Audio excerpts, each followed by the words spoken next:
ಮಧ್ಯದಲ್ಲಿ ಕುಳಿತಿದ್ದೇನೆ.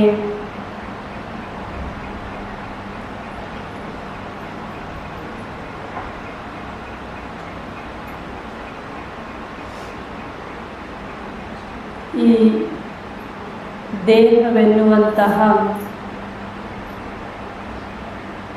ಈ ದೇಹದ ಮಧ್ಯದಲ್ಲಿ ಭೃಕುಟಿಯ ಆಸನದಲ್ಲಿ ನಾನು ಆತ್ಮ ವಿರಾಜಮಾನವಾಗಿದ್ದೇನೆ.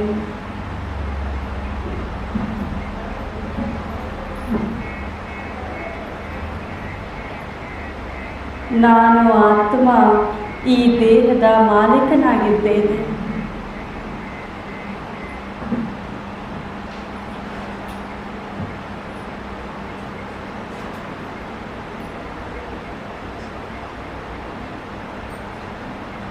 ನಾನು ಆತ್ಮ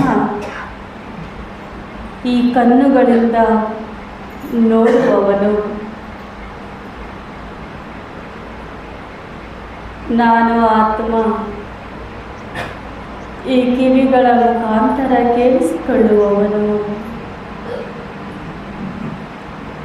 ನಾನು ಆತ್ಮನೇ ಇಡೀ ದೇಹವನ್ನು ನಡೆಸುವ ಶಕ್ತಿಯಾಗಿದ್ದೇನೆ.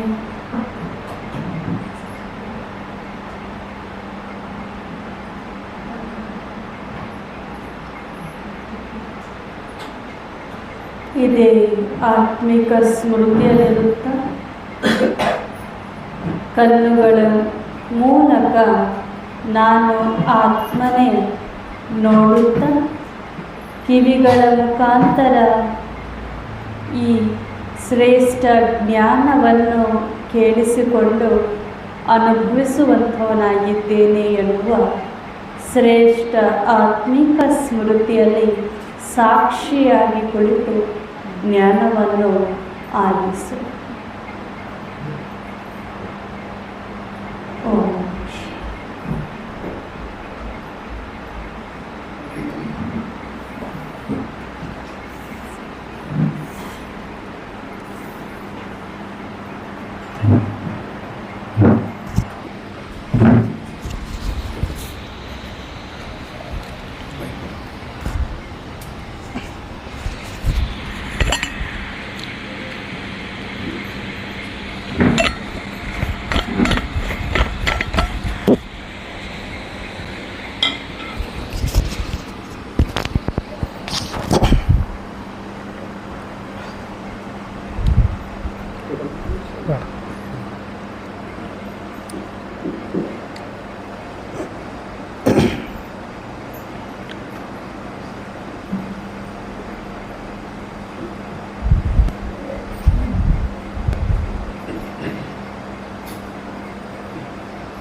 ಓಂ ಶಾಂತಿ. ಓಂ ಶಾಂತಿ. ಓಂ ಶಾಂತಿ. ಎಲ್ಲರೂ 3 ಸರಿ ಓಂ ಧ್ವನಿ ಮಾಡೋಣ. ಸ್ವಲ್ಪ ಸೌಂಡ್ ಜಾಸ್ತಿ ಮಾಡಿ ದೇವರಾಜ. ಓಂ ಶಾಂತಿ.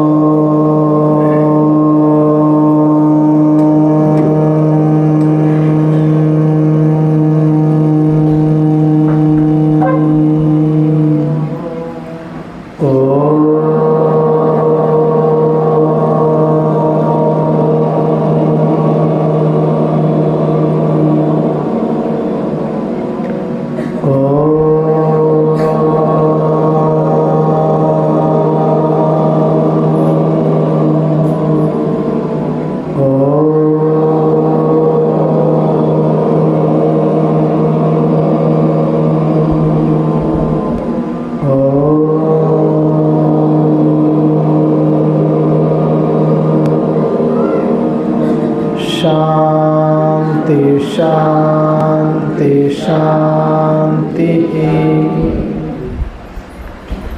ಓಂ ಶಾಂತಿ. ಬೆಳಗ್ಗೆ ಬಾಪ್ ದಾದಾರವರು ಹೇಳ್ತಾ ಇದ್ದರು, ನೀವು ಮಕ್ಕಳ ಮಸ್ತಕವನ್ನು ನೋಡ್ತಾ ಇದ್ದೆ. ಮಸ್ತಕದಲ್ಲಿ ನಿಮ್ಮ ಭಾಗ್ಯವನ್ನು ನೋಡ್ತಾ ಇದ್ದೇನೆ. ಆ ಭಾಗ್ಯದಲ್ಲಿ ಇರಲಿ, ಈಗ ಒಂದು 5 ನಿಮಿಷ ಇರಲಿಲ್ಲ. ನಿಮ್ಮ ಭಾಗ್ಯವನ್ನು ನೋಡ್ತಾ ಇದ್ದೇನೆ. ಆ ಭಾಗ್ಯದಲ್ಲಿ ಏನು ಕಾಣಿಸ್ತು ಬಾಬಾರವರಿಗೆ? ನಿಮ್ಮೆಲ್ಲರ ಲಕ್ಷ್ಯ ಒಂದೇ ಇದೆ. ಲಕ್ಷ್ಯದಲ್ಲಿ ಯಾರೂ ಹಿಂದೆ ಬಿದ್ದಿಲ್ಲ. ಗುರಿಯನ್ನು ಎಲ್ಲರೂ ಶ್ರೇಷ್ಠವಾಗಿ ಇಟ್ಕೊಂಡಿದ್ದೀರಿ, ಆದರೆ ಲಕ್ಷಣದಲ್ಲಿ ವ್ಯತ್ಯಾಸ ಇದೆ. ಅದರಲ್ಲಿ 3 ಪ್ರಕಾರದವರು. ಒಂದು, ಲಕ್ಷ್ಯ ಏನೋ ಇಟ್ಕೊಂಡಿದ್ದಾರೆ, ಜ್ಞಾನನೂ ಕೇಳ್ತಾ ಇದ್ದಾರೆ, ಆಗಬೇಕು ಅಂತ ಇಚ್ಛೆ ಇದೆ, ಆದರೆ ಸಂಪನ್ನ ಅಥವಾ ಸ್ವರೂಪದಲ್ಲಿ ಇರಲಿಕ್ಕೆ ಆಗ್ತಾ ಇಲ್ಲ, ಬರೀ ಕೇಳೋರು. ಇನ್ನು 2ನೇ ಪ್ರಕಾರದವರು ಕೇಳಿದ್ದಾರೆ, ಅರ್ಥ ಮಾಡ್ಕೊಂಡಿದ್ದಾರೆ, ಆದರೆ ಸ್ವರೂಪದಲ್ಲಿನೂ ಬಂದಿದ್ದಾರೆ, ಆದರೆ ಸದಾ ಇಲ್ಲ. ಬೆಳಗ್ಗೆ ಯೋಗ ಮಾಡುವಾಗ ಚೆನ್ನಾಗಿರ್ತೇವೆ, ನುಮಾಶ್ಯಾಮ್ ಯೋಗ ಮಾಡುವಾಗ ಚೆನ್ನಾಗಿರ್ತೇವೆ, ಸೆಂಟರಿಗೆ ಬಂದಾಗ ಚೆನ್ನಾಗಿರ್ತೇವೆ, ಪರಿವಾರದವ್ರು ಸಿಕ್ಕಾಗ ಚೆನ್ನಾಗಿರ್ತೇವೆ, ಆದರೆ ಮತ್ತೆ ಸ್ವಲ್ಪ ಸಂಸಾರದಲ್ಲಿ ಮುಳುಗಿದಾಗ, ದೇಹ ಭಾವದಲ್ಲಿ ಬಂದಾಗ ಮರೆತೋಗ್ತೇವೆ. ಅಂದರೆ ಈಗೀಗ ಬ್ರಾಹ್ಮಣ, ಈಗೀಗ ಶೂದ್ರ. ಬ್ರಾಹ್ಮಣ ಅಂದರೆ ಹೆಂಗಿರಬೇಕು? ಮುಖಮಂಡಲದಲ್ಲಿ ತೇಜಸ್ಸಿರಬೇಕು. ಈಗೆಲ್ಲರ ಮುಖದಲ್ಲಿ ಕಾಣಿಸ್ತಾ ಇದೆ. ನಿಜವಾಗ್ಲೂ ಬೆಳಗ್ಗೆ ಕಾಣಿಸ್ತಾ ಇಲ್ಲ. ಒಂದ್ಸಲ ನಿಮಗೂ ನೀವು ಜೋರಾಗಿ ಚಪ್ಪಾಳೆ ಹಾಕ್ಕೊಳ್ಳಿ. ಯಾಕೆ ಈ ಶಕ್ತಿ ಬಂದಿದೆ ಅಂದರೆ, ಏನು ಮಾಡಿ ಬಂದ್ರಿ? ಈಗ ಭೋಗ ಬಿದ್ದಿದೆ. ಈಗ ಅದು ಬರೀ ಭೋಗ ಅಲ್ಲ, ಯೋಗಯುಕ್ತವಾದ ಭೋಗ. ಅದರೊಳಗಡೆ ಸ್ವಯಂ ಪರಮಾತ್ಮ. ಈ ಮಕ್ಕಳಿಗೆ ಬರೀ ಜ್ಞಾನ ಹೇಳಿದ್ರೆ ಹೋಗೋದಿಲ್ಲ ಲಿಂಗರಾಜಣ್ಣ. ಏನು ಯೋಗಯುಕ್ತವಾಗಿ ಮಾತೆಯರು ಕೆಳಗಡೆ ಭೋಗ ಮಾಡ್ತಾ ಇದ್ದಾರೆ, ಅದರೊಳಗಡೆ ಬಾಪ್ ದಾದರವರು ಶಕ್ತಿ ತುಂಬಿಸಿ ಹೋಗಿದ್ದಾರೆ. ಆ ಪ್ರಸಾದ ಸೇವನೆ ಮಾಡಿದ ಮೇಲೆ ಇವ್ರ ಮುಖಗಳನ್ನು ನೋಡಿ ಅವಾಗ ಎಷ್ಟು ಶಕ್ತಿ ಬರುತ್ತೆ ಅಂತ ಬಾಬಾರವ್ರು ಏನು ಮಾಡಿದ್ದಾರೆ, ಆ ಭೋಗದಲ್ಲಿ ಶಕ್ತಿಯನ್ನು ತುಂಬಿಸಿದ್ರು. ಕೆಳಗಡೆ ತಯಾರು ಮಾಡ್ತಕ್ಕಂಥ ಮಾತೆಯರು ಯೋಗಯುಕ್ತವಾಗಿ ಸೇವೆ ಮಾಡಿದರು. ಒಂದ್ಸಲಿ ಬಾಪ್ ದಾದಾರವರಿಗೂ ಮತ್ತು ಭೋಗ ತಯಾರು ಮಾಡಿರುವ ಎಲ್ಲ ಸೇವಾದಾರಿ ಆತ್ಮರಿಗೂ ಒಂದು ಸಲ ಜೋರಾಗಿ ಚಪ್ಪಾಳೆ. ಯಾಕಂದ್ರೆ ನಾವು ಇಷ್ಟು ಚಂದ ಕೂತಿಲ್ಲಿ ಕೇಳ್ತಾ ಇದ್ದೀವಿ ಅಂದರೆ ಅವರು ಕೆಳಗಡೆ ಸೇವೆ ಮಾಡಿದ್ದಕ್ಕೆ ನಾವು ಚೆಂದಾಗಿ ಶಿಸ್ತಾಗಿ ಇಲ್ಲಿ ಕೂತ್ಕೊಂಡು ಕೇಳಲಿಕ್ಕಾಗ್ತಾ ಇದೆ. ಈಗ ನಿಮ್ಮ ಮುಖದಲ್ಲಿ ಕಳೆ ಬಂತು, ನನಗೂ ಚೈತನ್ಯ ಬರ್ತಾ ಇದೆ, ಈಗ ಹೇಳಬೇಕು ಅಂತ ಅನ್ನಿಸ್ತಾ ಇದೆ. ಬೆಳಗ್ಗೆ ನಿಮ್ಮ ಮುಖದಲ್ಲಿ ಖಂಡಿತವಾಗ್ಲೂ ಇರಲಿಲ್ಲ. ಮೋಸ್ಟ್ಲಿ ಇಲ್ಲಿ ಬಂದಿದ್ರಿ, ಆದರೆ ತಯಾರಿ ಆಗಲಿಕ್ಕೆ ಎಷ್ಟೊತ್ತು ಬೇಕು? ಮೇಕಪ್ ಆಗಬೇಕಲ್ಲ, ಸ್ವಲ್ಪ ಮೇಕಪ್ ಇಲ್ಲದೆ ಹೆಂಗೆ ಚೆನ್ನಾಗಿ ಕಾಣಿಸುತ್ತೆ. ಅದಕ್ಕೆ ಈಗೆಲ್ಲರ ಮುಖಗಳು ಹೆಂಗಿದೆ? ತುಂಬ ಲಕ್ಷಣವಾಗಿದೆ. ಇದೇ ಥರ 7:30 ತನಕ ಇರಬೇಕು. 6:30 ತನಕ ಕ್ಲಾಸ್ಗಳು ಇರುತ್ತೆ. 6:30ಯಿಂದ 7 ಗಂಟೆಗೆ 7:30 ತನಕ ನುಮಾಶ್ಯಾಮ್ ಯೋಗ, ವಿಶೇಷ ಯೋಗ ಇರುತ್ತೆ. ಅಲ್ಲಿ ತನಕ ನಿಮ್ಮ ಮುಖಮಂಡಲ ಹೆಂಗಿರಬೇಕು? ದೇವತೆಗಳ ಥರ ಇರಬೇಕು, ಹಸನ್ಮುಖಿಗಳಾಗಿರಬೇಕು. ಅದಕ್ಕೆ ಸದಾಕಾಲ ಸ್ವರೂಪದಲ್ಲಿರಲಿಕ್ಕೆ ಸ್ಮೃತಿ ಸದಾ ಇರಬೇಕು. ಆ ಸ್ಮೃತಿ ಸದಾ ಇರಬೇಕು ಅಂದರೆ 4 ವಿಷಯಗಳು ಪಕ್ಕಾ ಆಗಬೇಕು ಅಂತ ಹೇಳ್ತಾರೆ ಬಾಬಾರವರು. ನಿಮಗೆ ಮಾಡಬೇಕು ಅಂತ ಇಚ್ಛೆ ಇದೆ, ಯಾಕೆ ಆಗ್ತಾ ಇಲ್ಲ ಅಂದರೆ ಬಾಬಾರವರು ಹೇಳಿದ್ದಾರೆ ಉತ್ತರದಲ್ಲಿ, ನಿಮಗೆ ಪಂಚತತ್ವಗಳು ಇಲ್ಲ ಪಂಚವಿಕಾರಗಳಲ್ಲಿ ಯಾವುದೋ ಒಂದರ ಸೆಳೆತ ಇದೆ. ಹಾಗಾಗಿ ನೀವೇನೋ ಸ್ವರೂಪದಲ್ಲಿ ಬರ್ತೀರಿ, ಆದರೆ ಸದಾ ಇರಲಿಕ್ಕೆ ಆಗ್ತಾ ಇಲ್ಲ. ಒಂದಿದೆ ಅಂತ ಹೇಳ್ತಾರೆ, ಭಾಳಿಲ್ಲ ನಿಮ್ಮ ಹತ್ರ. ಯಾವುದೋ ಒಂದು ವಿಕಾರದ ಸೆಳೆತ ನಿಮ್ಮೊಳಗಡೆ ಅಂಶ ಮಾತ್ರ ಇರುವ ಕಾರಣ ಸ್ವರೂಪದಲ್ಲಿ ಬಂದರೂ ಸದಾ ಇರಲಿಕ್ಕೆ ಆಗ್ತಾ ಇಲ್ಲ. ಜಗತ್ತಿನಲ್ಲಿ ಇರುವವರಿಗಿಂತನೂ ನೀವು ಶ್ರೇಷ್ಠ. ಯಾಕೆ ಅಂದರೆ ಬ್ರಹ್ಮಜ್ಞಾನ ಪಡೆದಿದ್ದೀರಿ.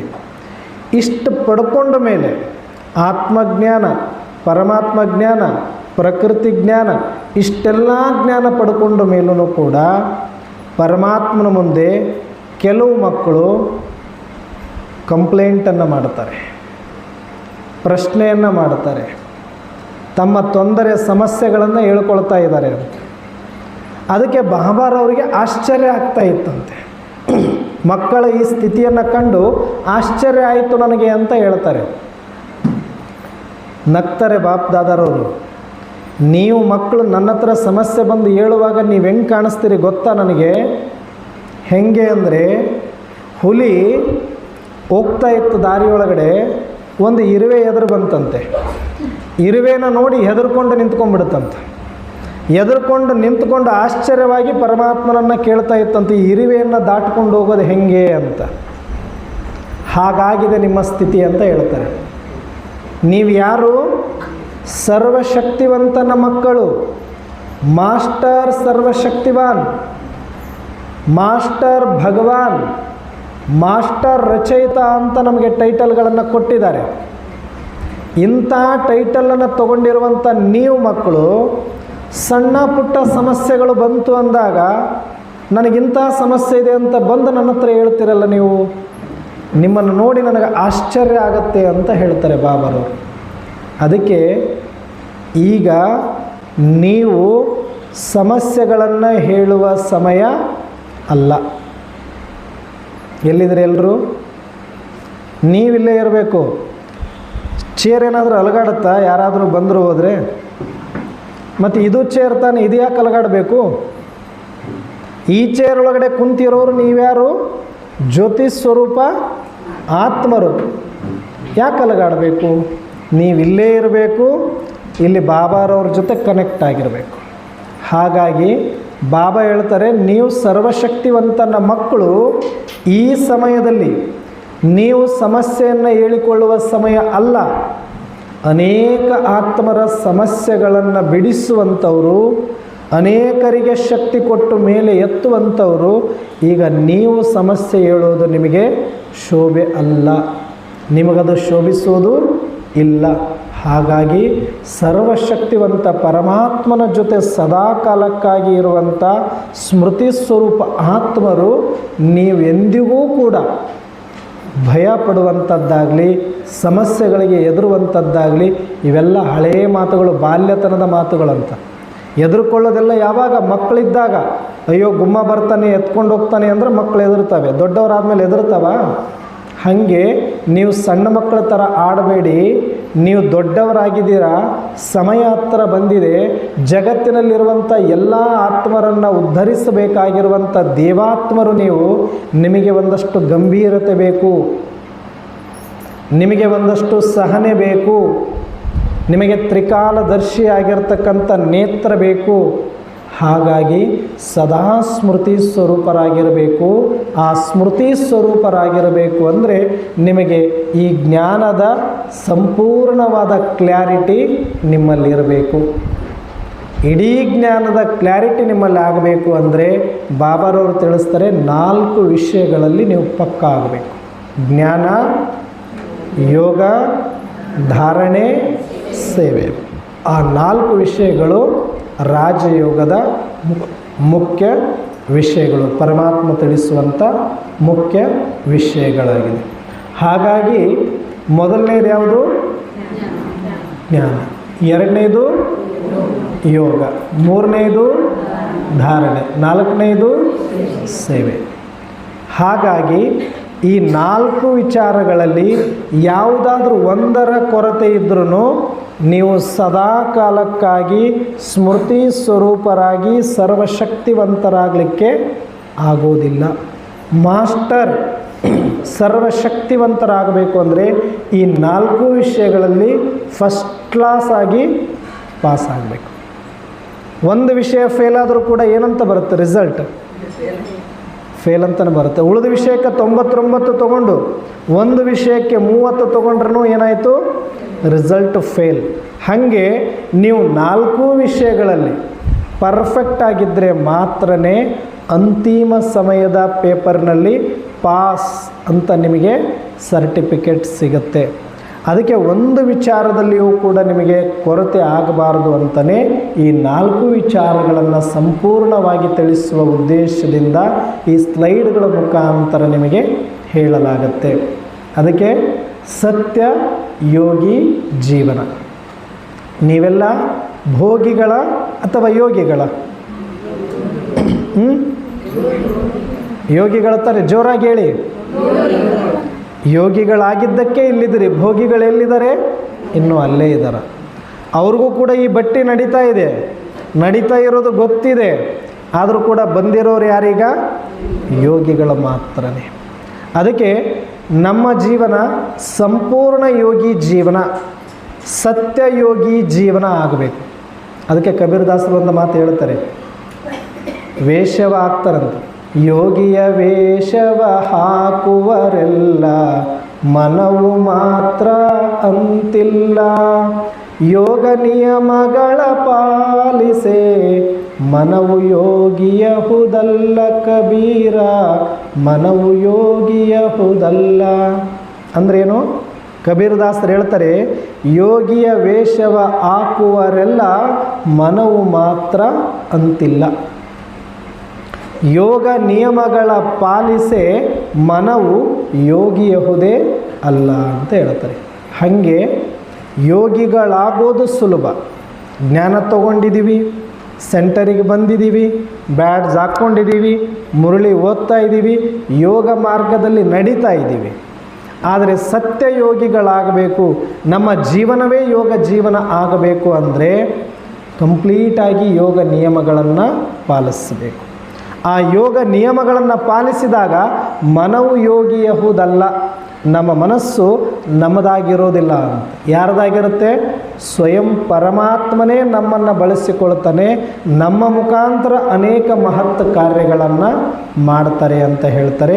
ಹಾಗಾಗಿ ಸತ್ಯಯೋಗಿ ಜೀವನವನ್ನು ನಾವು ಸಂಪೂರ್ಣವಾಗಿ ಅನುಭವಿಸಬೇಕು ಅಂದರೆ 4 ಆಧಾರ ಸ್ತಂಭಗಳಿವೆ.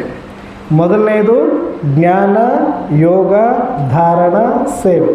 ಈಗ ನೀವು ಕೂತ್ಕೊಂಡಿರೋ ಚೇರಿಗೂ ಎಷ್ಟು ಕಾಲಿದೆ? ಹಾಂ, ದೇವರಾಜಣ್ಣರು 3 ಇರಬೇಕು.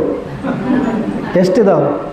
ದೇವರಾಜಣ್ಣರಿಗೆ ಒಂದು ಎಕ್ಸ್ಟ್ರಾ ಬೇಕು ನೋಡಿದ್ರೆ ಈಗ, ಯಾಕಂದ್ರೆ ಭಾಳ ಜನ ದೊತ್ಕೊಂಡಿದ್ದಾರೆ ಭಾರ. ಈಗ ಅವರು 4 ಇದಾವೆ ತಾನೆ.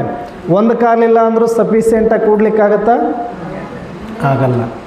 ಹಾಗೆ ಯೋಗ ಜೀವನದಲ್ಲಿ 4 ಆಧಾರ ಸ್ತಂಭಗಳು, ಈ 4 ವಿಷಯಗಳು.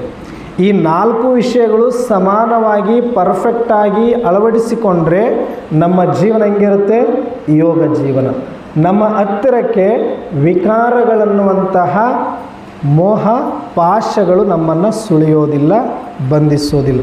ಕಾಮ, ಕ್ರೋಧ, ಲೋಭ, ಮೋಹ, ಅಹಂಕಾರ, ಈ ಪಂಚವಿಕಾರ ಮುಕ್ತ ಜೀವನ ಆಗಬೇಕು, ಸತ್ಯಯೋಗಿ ಜೀವನ ಆಗಬೇಕು ಅಂದರೆ 4 ಆಧಾರ ಸ್ತಂಭಗಳು ನಮಗೆ ಮುಖ್ಯ. ಅದರಲ್ಲಿ ಮೊದಲನೇದು ಯಾವುದು? ಜ್ಞಾನ. ಜ್ಞಾನದ ವಿಚಾರವನ್ನು ನಾವು ನೋಡೋಣ. ಜ್ಞಾನ ಅಂತಂದರೆ ನಾವೇನು ಅಂದ್ಕೊಂಡಿದ್ದೀವಿ? ಜ್ಞಾನದಲ್ಲಿ ಏನೇನು ಬರುತ್ತೆ? ಏನಿದೆ ಜ್ಞಾನದಲ್ಲಿ? ಮೊದಲನೇದು ಆತ್ಮಜ್ಞಾನ, ಎರಡನೇದು ಪರಮಾತ್ಮ ಜ್ಞಾನ, ಮೂರನೇದು ಪ್ರಕೃತಿಯ ಜ್ಞಾನ, ನಾಲ್ಕನೇದು ಸಮಯದ ಜ್ಞಾನ, ನಾಲ್ಕನೇದು ನಿಯಮದ. ಎಲ್ಲರಿಗೂ ಕಾಣ್ತಾ ಇದೆಯಾ ಅಥವಾ ಲೈಟ್ ಏನಾದರೂ ಆಫ್ ಮಾಡಬೇಕಾ? ಕಾಣಿಸ್ತಾ ಇದೆಯಾ? ಮಬ್ಬು ಕಾಣಿಸ್ತಾ ಇದ್ದಾವ? ಇಲ್ಲ, ಇದು ಒಂದಷ್ಟೇ ಸ್ಲೈಡ್ ಅಮ್ಮ. ಈ ಸ್ಲೈಡ್ ಸ್ವಲ್ಪ ಮೊಬ್ಬೈತದು ಇರೋದೆ. ಮತ್ತು ನಿಮ್ಮ ಕಣ್ಣಿನ ಮೇಲೆ ದೃಷ್ಟಿ ಮೇಲೆ ನೀವು ಇದು ಮಾಡ್ಕೋಬೇಡಿ. ಅದು ಮಾಡೋದೇ ಸ್ವಲ್ಪ ಅಕ್ಕೋರು ಅದಕ್ಕೇನು ಕೊಟ್ಟಾರ, ಸ್ವಲ್ಪ ಜಾಸ್ತಿ ಬೆಳಕು ಕೊಟ್ಟಾರ, ದಪ್ಪ ಮಾಡೋಕ್ಕೆ ಹೋಗ್ಯಾರ. ಅದು ಸ್ವಲ್ಪ ಸರಿ ಇಲ್ಲ. ಮುಂದಿನವೆಲ್ಲ ಚೇಂಜ್ ಮಾಡಿಸಿ ನಾನು. ಎಲ್ಲರಿಗೂ ಹಂಗೆ ಕಾಣಿಸಿದೆ, ನಿಮಗಷ್ಟೇ ಅಲ್ಲ. ಚೇಂಜ್ ಆಗಿ ಮೊದಲನೇದು ಯಾವುದು? ಆತ್ಮ. ಒಂದು ನಿಮಿಷ. ಆತ್ಮಿಕ ಸ್ಥಿತಿಯಲ್ಲಿ ಸ್ಥಿತರಾಗಿ ಇಲ್ಲಿ ಜ್ಞಾನದ ಜೊತೆಗೆ ನಾವು ಅಳವಡಿಸಿಕೊಳ್ಳಬೇಕು. ಒಂದು ನಿಮಿಷ ಆತ್ಮದ ಸ್ಥಿತಿಯಲ್ಲಿ ಸ್ಥಿತರಾಗಿ ಸ್ಟ್ರೈಟಾಗಿ ಕೂತ್ಕೊಳ್ಳಿ. ಆತ್ಮ ಅಂತಂದರೆ ಜ್ಞಾನ ಅಲ್ಲ, ಅದು ಅರಿವು, ಅದು ಸ್ವರೂಪ. ಆ ಸ್ವರೂಪದಲ್ಲಿ ಬನ್ನಿ ಒಂದು ಸೆಕೆಂಡ್.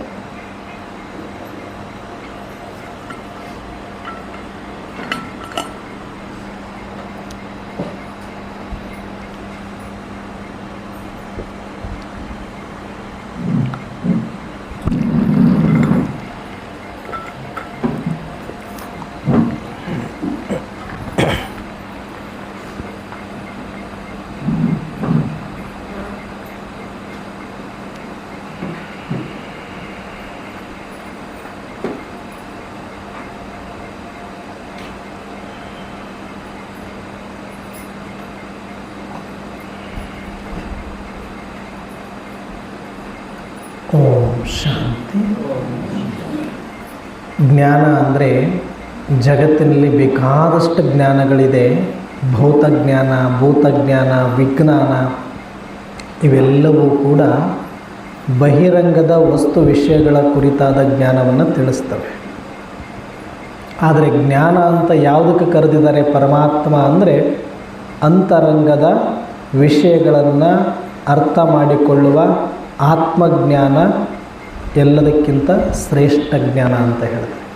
ಯಾರು ಜ್ಞಾನಿ ಅಂದರೆ ಈ 5 ವಿಷಯಗಳ ಬಗ್ಗೆ ಸಂಪೂರ್ಣವಾದ ಅರಿವು, ತಿಳುವಳಿಕೆ ಆತನಿಗಿತ್ತು ಅಂದರೆ ಆತನನ್ನು ಜ್ಞಾನಿ ಅಂತ ನೀವು ಕರಿಬಹುದು ಅಂತ ಹೇಳ್ತಾರೆ. ಅದಕ್ಕೆ ನಾವು ಪರಮಾತ್ಮನಿಂದ, ಜ್ಞಾನಸಾಗರನಿಂದ ಎಷ್ಟೆಲ್ಲ ಜ್ಞಾನವನ್ನು ಪ್ರಾಪ್ತಿ ಮಾಡಿಕೊಂಡಿದ್ದೇವೆ.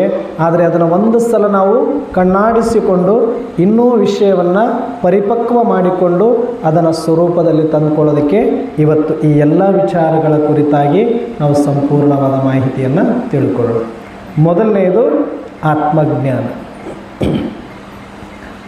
ಆತ್ಮಜ್ಞಾನದಲ್ಲಿ ಏನೇನು ಬರುತ್ತೆ?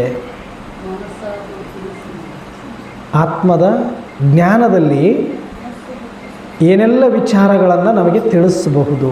ಅನೇಕ ಶಾಸ್ತ್ರಗಳು ಹೇಳ್ತವೆ ಈ ಶರೀರ ಇದು ವಿನಾಶಿ, ಇದರೊಳಗಡೆ ಒಂದು ಅವಿನಾಶಿ ಶಕ್ತಿ ಇದೆ, ಅದು ಆತ್ಮ ಅಂತ ಕರೆದಿದ್ದಾರೆ. ಅದನ್ನು ಕೆಲವರು 3ನೇ ನೇತ್ರ ಅಂತ ಕರೆದಿದ್ದಾರೆ, ಅದನ್ನು ಪ್ರಾಣಶಕ್ತಿ ಅಂತ ಕರೆದಿದ್ದಾರೆ. ಒಬ್ಬೊಬ್ಬರು ಒಂದೊಂದು ರೀತಿಯಲ್ಲಿ ವ್ಯಾಖ್ಯಾನ ಮಾಡಿದ್ದಾರೆ. ಆದರೆ ಸ್ಪಷ್ಟವಾಗಿ ಸ್ವಯಂ ಪರಮಾತ್ಮ ಹೇಳ್ತಾರೆ, ಬರೀ ನೀನೊಂದು ಆತ್ಮ ಅಂತ ಅಷ್ಟೇ ಹೇಳಿಬಿಟ್ಟಿಲ್ಲ. ಆತ್ಮ ಆದರೆ ಅದು ಎಲ್ಲಿದೆ? ಶರೀರದೊಳಗಡೆ ಆತ್ಮ ಇದೆ ಅಂತ ಎಲ್ಲರೂ ಕೂಡ ಹೇಳಿದ್ದಾರೆ. ಆದರೆ ಪರಮಾತ್ಮ ಹೇಳ್ತಾರೆ, ನೀನೊಂದು ಆತ್ಮ ಆಗಿದೆಯಾ, ಆದರೆ ಆತ್ಮದ ಸಂಪೂರ್ಣವಾದ ವಿವರವನ್ನು ಪರಮಾತ್ಮ ಕೊಡ್ತಾ ಹೋಗ್ತಾರೆ. ಅದನ್ನು ನಾವು ನೋಡೋಣ. ಆತ್ಮ ಎಲ್ಲಿತ್ತು? 2 ಭ್ರುಕುಟಿಯ ಮಧ್ಯದಲ್ಲಿ. ಈಗಿಲ್ಲಿ ಆತ್ಮಜ್ಞಾನದಲ್ಲಿ ಏನು ಬರುತ್ತೆ? ನಾನು ಯಾರು, ನಾನು ಯಾರು ಅಂತ ಅರ್ಥ ಮಾಡ್ಕೊಳ್ಬೇಕು ಅಂದರೆ ಅಲ್ಲಿ ಹೇಳ್ತಾರೆ ಕೆಳಗಡೆ, ನಿಮ್ಮ ನರಿಯದ ಜ್ಞಾನವೆಲ್ಲವೂ ಅಜ್ಞಾನ. ಜಗತ್ತಿನೊಳಗಡೆ ಬೇಕಾದಷ್ಟು ಜ್ಞಾನ ಇದೆ, ಆದರೆ ಅವು ನಿಮ್ಮನ್ನು ಅರ್ಥ ಮಾಡಿಕೊಳ್ಳುವಲ್ಲಿ ವಿಫಲ ಆಯಿತು ಅಂದರೆ ಅದೆಲ್ಲವೂ ಕೂಡ ಅಜ್ಞಾನ ಅಂತ ಹೇಳ್ತಾರೆ. ನಿಮ್ಮ ನರಿಯದ ಜ್ಞಾನ ಎಲ್ಲವೂ ಅದು ಎಂಥದ್ದೇ ಜ್ಞಾನ ಯಾಕಿರೋಲ್ದಾಕ ಅದು ಅಜ್ಞಾನ ಅಂತ ಹೇಳ್ತಾರೆ. ಯಾವುದು ನಿನ್ನನ್ನು ನಿನಗೆ ಅರ್ಥ ಮಾಡಿಸ್ತದೆಯೋ ಅದು ಜ್ಞಾನ. ಹಾಗಾಗಿ ಮೊಟ್ಟ ಮೊದಲ ಪ್ರಶ್ನೆ ಏನು? ನಾನು ಯಾರು? ನಾನು ಯಾರು ಅಂದರೆ ಇಲ್ಲಿ ಕೆಳಗಡೆ ಬರೆದಿದ್ದಾರೆ ಸ್ವಯಂ ಪರಮಾತ್ಮ ಶಿವ ಭಗವಾನ್ ವಾಚ, ಮಧುರ ಮಕ್ಕಳೇ, ನೀವು ದೇಹವಲ್ಲ, ದೇಹಧಾರಿ ಆತ್ಮರಾಗಿದ್ದೀರಿ. ಪರಮಾತ್ಮನಾದ ನನ್ನ ಸಂತಾನರಾಗಿದ್ದೀರಿ. ಪರಮಧಾಮ ನಿವಾಸಿಯಾಗಿದ್ದೀರಿ. ನೀವು ಆತ್ಮರು ಸದ್ಗುಣವಂತರಾಗಿದ್ದೀರಿ ಮತ್ತು ಶಾಂತಿಯೇ ನಿಮ್ಮ ಸ್ವಧರ್ಮವಾಗಿದೆ. ಆದ್ದರಿಂದ ದೇಹಾಭಿಮಾನ ಬಿಟ್ಟು ಆತ್ಮಾಭಿಮಾನಿ ಆಗಿ. ಅದಕ್ಕೆ ಇಲ್ಲಿ ಆತ್ಮ 2 ಭ್ರುಕುಟಿಯ ಮಧ್ಯದಲ್ಲಿ ಆತ್ಮ ಇದೆ. ಆತ್ಮ ಇದೆ ಅಂತಂದ ಮೇಲೆ ಅದು ಯಾವುದರಿಂದ ಆಗಿದೆ? ಸದ್ಗುಣಗಳಿಂದ ಆಗಿದೆ ಅಂತ ಹೇಳ್ತಾರೆ. ಮುಂದೆ ನೋಡೋಣ. ಇಲ್ಲೆಲ್ಲವೂ ಕೂಡ ಆತ್ಮದ ತಂದೆ, ಆತ್ಮದ ಮನೆ, ಆತ್ಮ, ಇದರ ಸಂಪೂರ್ಣ ಪರಿಚಯ ಇಲ್ಲಿದೆ. ಆತ್ಮದ ತಂದೆ ಯಾರನ್ನು ತೋರಿಸಿದರೆ? ಪರಮಪಿತ ಶಿವಪರಮಾತ್ಮ ಸರ್ವ ಆತ್ಮರ ತಂದೆ. ಅಂದರೆ ಅವರು ದೇವಾತ್ಮರಾಗಿರ್ಬೋದು, ಧರ್ಮಾತ್ಮರಾಗಿರ್ಬೋದು, ಮಹಾತ್ಮರಾಗಿರ್ಬೋದು, ಪುಣ್ಯಾತ್ಮರಾಗಿರ್ಬೋದು, ಪಾಪಾತ್ಮರಾಗಿರ್ಬೋದು. ಯಾವುದೇ ಪಾತ್ರವನ್ನು ಮಾಡಿರುವ ಆತ್ಮರೇ ಆಗಿರಲಿ, ಅವರೆಲ್ಲರಿಗೂ ಸರ್ವಾತ್ಮರಿಗೂ ಪಿತ ಯಾರು? ಆ ಒಬ್ಬನೇ ಪರಮಾತ್ಮ. ಹಾಗಾಗಿ ಏಕ ದೇವ, ದೇವನೊಬ್ಬ, ನಾಮ ಹಲವು. ಯಾವ ಪರಮಾತ್ಮನಿಗೆ ಹೇಳಿದರೆ ಆ ಪರಮಾತ್ಮ ಶಿವ ತಂದೆ, ನಾವೆಲ್ಲ ಆತ್ಮರ ತಂದೆಯಾಗಿದ್ದಾರೆ. ನಮ್ಮ ಮನೆ ಪರಮಧಾಮ, ಸದ್ಗುಣಗಳಿಂದ ಆತ್ಮ ಆಗಿದೆ ಅಂತ ಹೇಳ್ತಾರೆ. ನೆಕ್ಸ್ಟ್, ಈಗೆಲ್ಲರಿಗೂ ಕೂಡ ಆಧಾರ್ ಕಾರ್ಡ್ ಇದೆ. ಅಕ್ಕಂದ್ರ ಹತ್ರ ಯಾರ ಹತ್ರ ಇಲ್ಲ?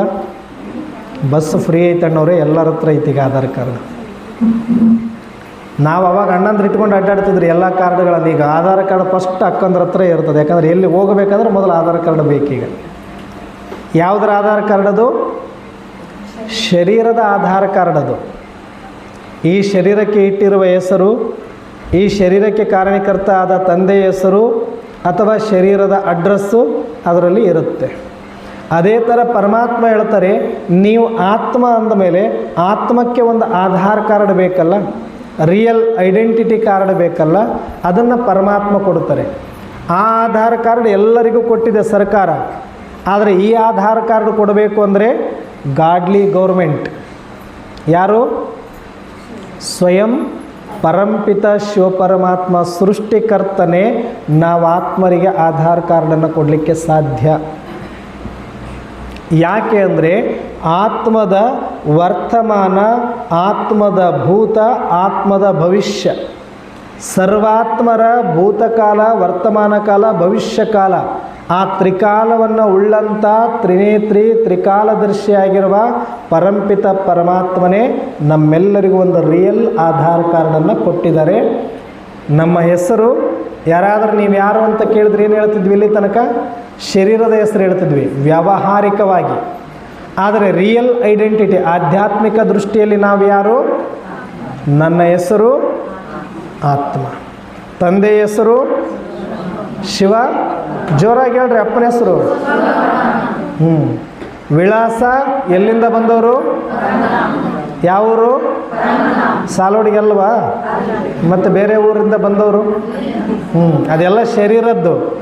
ಈಗ ನಾವೆಲ್ಲರೂ ಒಂದೇ ಊರಿಂದ ಬಂದವರು, ಅದಕ್ಕೆ ಅಲ್ಲಿದೆ ನಮ್ಮ ಮನೆ, ಇಲ್ಲಿಗೆ ಬಂದೆವು ಸುಮ್ಮನೆ. ಧಾಮಗಳಲ್ಲಿ ಶ್ರೇಷ್ಠ ಧಾಮ ಪರಮಧಾಮ. ಅದಕ್ಕೆ ಪರಮ ಅಂದರೆ ಶ್ರೇಷ್ಠ, ಶ್ರೇಷ್ಠ ಸ್ಥಾನ ಯಾವುದು? ಆ ಶಾಂತಿಧಾಮ, ಮುಕ್ತಿಧಾಮ, ಅಲ್ಲಿಂದ ಬಂದವರು ನಾವೆಲ್ಲ. ಹಾಗಾಗಿ ಆ ಮನೆಯ ಅಡ್ರೆಸ್ ಏನಾಗಿದೆ? ಪರಮಧಾಮದಿಂದ ಬಂದಿರುವವರೇ ನಾವೆಲ್ಲ ಆತ್ಮರು. ನಮ್ಮ ತಂದೆ ಪರಮಾತ್ಮ, ನನ್ನ ಹೆಸರು ಆತ್ಮ. ಸ್ವಧರ್ಮ ಯಾವುದು? ಯಾವ ಧರ್ಮದವರು ನೀವೆಲ್ಲ? ಅದಕ್ಕೆ ಓಂ ಶಾಂತಿ ಅವರು ಇವರು ಅಂತ ಹೇಳ್ತಾರೆ ಎಲ್ಲರೂ. ನಮ್ಮನ್ನು ಅವ್ರಿಗೆ ಗೊತ್ತಿದೆ ನಮ್ಮ ಧರ್ಮ. ನಾನು ಆತ್ಮದ ಸ್ವಧರ್ಮ ಶಾಂತಿ. ಹಿಂದೂ, ಮುಸ್ಲಿಂ, ಕ್ರೈಸ್ತ, ಜೈನ, ಬೌದ್ಧ, ಸಿಖ್ ಇದೆಲ್ಲವೂ ಕೂಡ ಶರೀರದ ಧರ್ಮಗಳಷ್ಟೇ, ಒಂದು ಸಂಪ್ರದಾಯದ ಧರ್ಮಗಳು. ಆದರೆ ಮುಖ್ಯವಾಗಿ ನಾವೆಲ್ಲ ಆತ್ಮರಿಗೆ ಒಂದು ಧರ್ಮ ಇದೆ. ಆತ್ಮದ ಧರ್ಮ ಏನು? ಶಾಂತಿಯಾಗಿದೆ. ಅದಕ್ಕೆ ನಿಮ್ಮ ಸ್ವಧರ್ಮದಲ್ಲಿ ನೀವು ಬನ್ನಿ. ಪರಧರ್ಮದಲ್ಲಿರುವ ಕಾರಣ ಧರ್ಮಗಳ ಮಧ್ಯೆ ಘರ್ಷಣೆ, ಪರಮಾತ್ಮನ ಹೆಸರಲ್ಲಿ ಘರ್ಷಣೆ. ಮತಭೇದಗಳಲ್ಲಿ ನಾವು ಬಂದಿರೋದು ಯಾಕೆ? ಪರಧರ್ಮದಲ್ಲಿದ್ದೀವಿ. ಪರಧರ್ಮ ಅಂದರೆ ಪರಕಾಯದಲ್ಲಿದ್ದೀವಿ. ಪರಕಾಯ ಅಂದರೆ ಪರದೇಹ. ಇದು ಈ ಪಂಚತತ್ವಗಳ ದೇಹ, ಇದು ಪರಕಾಯ. ಇದರ ಅಭಿಮಾನ, ನಾವು ದೇಹದ ಅಭಿಮಾನದಲ್ಲಿ ಇರುವ ಕಾರಣ, ಪರಧರ್ಮದಲ್ಲಿ ಬಂದಿರುವ ಕಾರಣ ನಾವು ಅನೇಕ ರೀತಿಯ ಘರ್ಷಣೆ, ಗೊಂದಲಗಳಿಗೆ ಒಳಗಾಗಿದ್ದೀವಿ. ವಿಶ್ವದಲ್ಲಿ ಶಾಂತಿ ನೆಲೆಸಬೇಕು ಅಂದರೆ ಸರ್ವಧರ್ಮಾನ್ ಪರಿತ್ಯಜ್ಯಂ ಮಾಮೇಕಂ ಶರಣಂ ವ್ರಜ. ಅಂದರೆ ಎಲ್ಲ ದೇಹದ ಧರ್ಮಗಳನ್ನು ಬಿಟ್ಟು ಆತ್ಮ ಧರ್ಮದಲ್ಲಿ ಬಂದು ನನ್ನೊಬ್ಬನಲ್ಲಿ ಶರಣಾಗುವಂಥ ಪರಮಾತ್ಮ ಹೇಳ್ತಾರೆ. ಅಂದರೆ ನಾನು ಹಿಂದೂ, ಅದು ದೇಹದ ಧರ್ಮ. ನಾನು ಮುಸಲ್ಮಾನ್, ಅದು ದೇಹದ ಧರ್ಮ. ನಾನು ಜೈನ, ಅದು ದೇಹದ ಧರ್ಮ. ಆದರೆ ನಾವೆಲ್ಲ ದೇಹದೊಳಗಿರುವ ಆತ್ಮರು. ನಾನು ಹಿಂದೂನೂ ಅಲ್ಲ, ನಾನು ಮುಸಲ್ಮಾನ್ ಅಲ್ಲ, ನಾನು ಸಿಖ್ ಅಲ್ಲ, ನಾನು ಬೌದ್ಧ ಅಲ್ಲ. ನಾವೆಲ್ಲರೂ ಯಾರು? ಆತ್ಮರು. ಹಾಗಾಗಿ ಎಲ್ಲರ ಶರೀರದೊಳಗಡೆ ಆತ್ಮ ಇದೆ. ಹಾಗಾಗಿ ಎಲ್ಲ ದೇಹದ ಧರ್ಮಗಳನ್ನು ಮರೆತು ಆತ್ಮದ ಸ್ಮೃತಿಯಲ್ಲಿ ಬಂದು ನನ್ನೊಬ್ಬನಿಗೆ ಶರಣಾಗಿ ಸ್ವಧರ್ಮದಲ್ಲಿ ಇದ್ದಾಗ ವಿಶ್ವದಲ್ಲಿ ಶಾಂತಿ ನೆಲೆಸಲಿಕ್ಕೆ ಸಾಧ್ಯ. ಹಾಗಾಗಿ ವಿಶ್ವದಲ್ಲಿ ಶಾಂತಿ ಸ್ಥಾಪನೆಗಾಗಿಯೇ ಪ್ರಜಾಪಿತ ಬ್ರಹ್ಮಕುಮಾರಿ ಈಶ್ವರಿಯ ವಿಶ್ವವಿದ್ಯಾಲಯವು ಇಡೀ ಜಗತ್ತಿನಾದ್ಯಂತ ಈ ಸ್ವಧರ್ಮವನ್ನು ಜಾಗೃತಿ ಮಾಡುವುದಕ್ಕಾಗಿ ಈ ಓಂ ಶಾಂತಿ ಮಹಾಮಂತ್ರವನ್ನು ಹಿಡಿದು ಜಗತ್ತಿನ ತುಂಬ ಸೇವೆಯನ್ನು ಮಾಡ್ತಾ ಇದ್ದಾರೆ. ಹಾಗಾಗಿ ನಮಗಿದು ಕ್ಲಾರಿಟಿ ಇರಬೇಕು. ನಾನು ಜೋರಾಗಿ ಹೇಳಿ, ನಾನು ತಂದೆ ಹೆಸರು ವಿಳಾಸ ಸ್ವಧರ್ಮ ಶಾಂತಿ. ಸದ್ಗುಣಗಳು ಆತ್ಮನ ಗುಣ. ದೇಹಕ್ಕೆ ಒಬ್ಬೊಬ್ಬರದು ಒಂದೊಂದು ಗುಣ ಇರ್ಬೋದು, ಆದರೆ ಆತ್ಮದ ಗುಣ ಎಲ್ಲರದ್ದು ಕೂಡ ಸದ್ಗುಣ. ಅದಕ್ಕೆ ಯಾರಾದರೂ ಒಳ್ಳೆಯವರಿದ್ದರೆ ಏನಂತೀವಿ, ಎಷ್ಟು ಸದ್ಗುಣವಂತರಿದ್ದಾರೆ ಈ ಮಕ್ಕಳು ಅಂತ ಹೇಳ್ತೀವಿ ನಾವು. ಅಂದರೆ ಸದ್ಗುಣ ಅಂದ್ರೇನು? ಸತ್ ಅಂದರೆ 7 ಗುಣಗಳಿಂದ ಆತ್ಮ ಮಾಡಲ್ಪಟ್ಟಿದೆ ಅಂತ ಪರಮಾತ್ಮ ಹೇಳ್ತಾರೆ.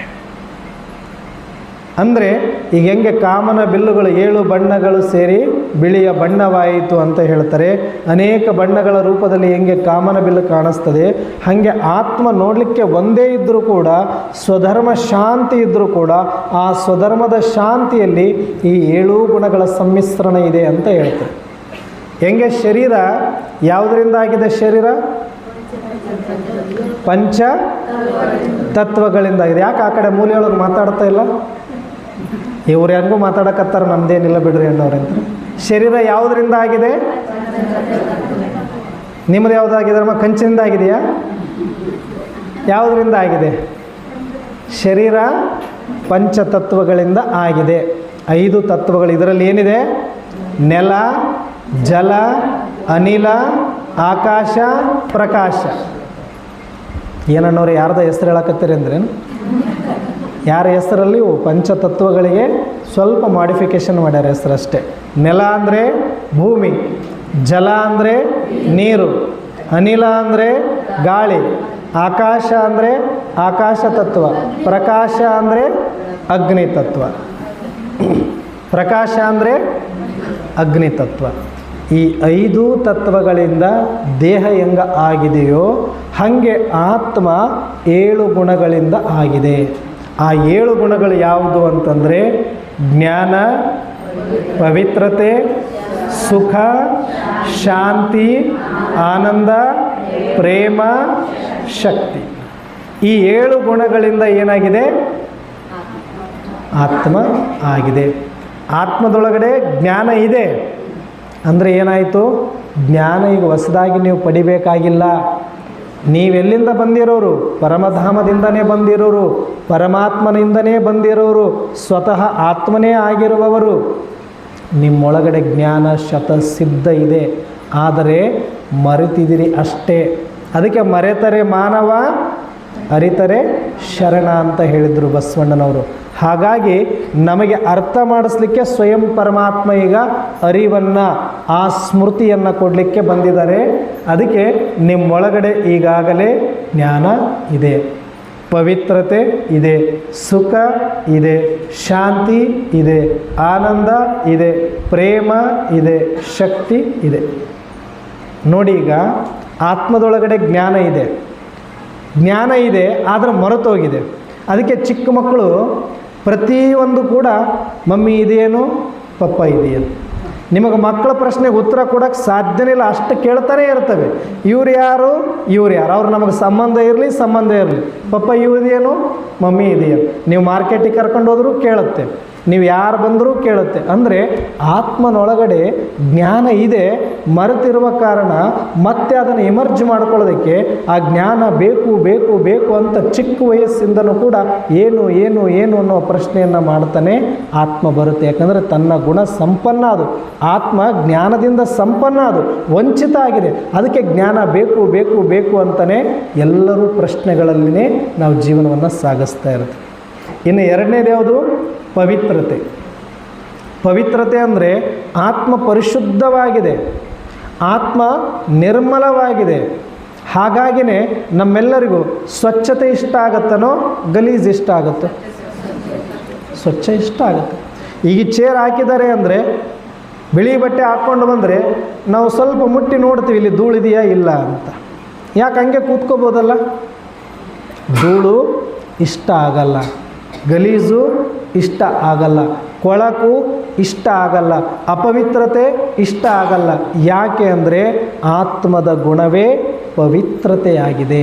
ಹಾಗಾಗಿ ಆತ್ಮದಲ್ಲಿ ಪವಿತ್ರತೆ ಇದೆ, ಅದನ್ನು ಮರೆತಿರುವ ಕಾರಣ ನಾವು ಸ್ವಚ್ಛ ಅಂದರೆ ಇಷ್ಟಪಡ್ತೀವಿ, ಆದರೆ ಒಳಗಡೆ ಇರತಕ್ಕಂಥ ನಾನು ಸ್ವಚ್ಛ ಶುದ್ಧ ಸ್ವರೂಪನಾದ ಶುದ್ಧ ಆತ್ಮ ಅಂತ ನಾವು ಮರೆತೋಗಿದ್ದೀವಿ ಅಂತ ಹೇಳ್ತಾರೆ.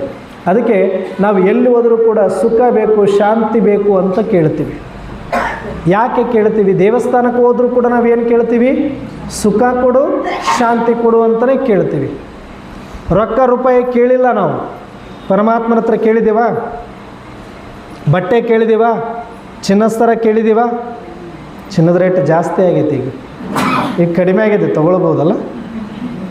ಯಾರೂ ಕೇಳಿಲ್ಲ. ನಾವು ಸುಖ ಶಾಂತಿ ಕೇಳ್ತಾ ಇದ್ದೀವಿ. ಯಾಕಂದರೆ ಆತ್ಮ ಆಗಿರೋದೇ ಶಾಂತಿಯಿಂದ, ಸುಖದಿಂದ. ಅದು ವಂಚಿತ ಆಗಿದೆ. ಅದರಿಂದ ಸುಖ ಬೇಕು, ಶಾಂತಿ ಬೇಕು. ನಮಗೆ ಗೊತ್ತಿಲ್ಲ ಸುಖ ಅಂದ್ರೇನು ಗೊತ್ತಿಲ್ಲ, ಶಾಂತಿ ಅಂದ್ರೇನು ಗೊತ್ತಿಲ್ಲ. ಸುಮ್ಮನೆ ಕೇಳ್ತಾನೆ ಬಂದಿದ್ದೀವಿ ಚಿಕ್ಕವರಿರೋವಾಗಿಂದ. ಭಗವಂತ ನನಗೊಂದಷ್ಟು ಸುಖ ಕೊಡು, ಶಾಂತಿ. ನೋಡಿರೇನು ಯಾರಾದರೂ ಸುಖ ಶಾಂತಿ ನೋಡಿರಿ? ಆದರೂ ಕೂಡ ಕೇಳ್ತಾ ಇದ್ದೀವಿ ತಾನೇ ನಾವು.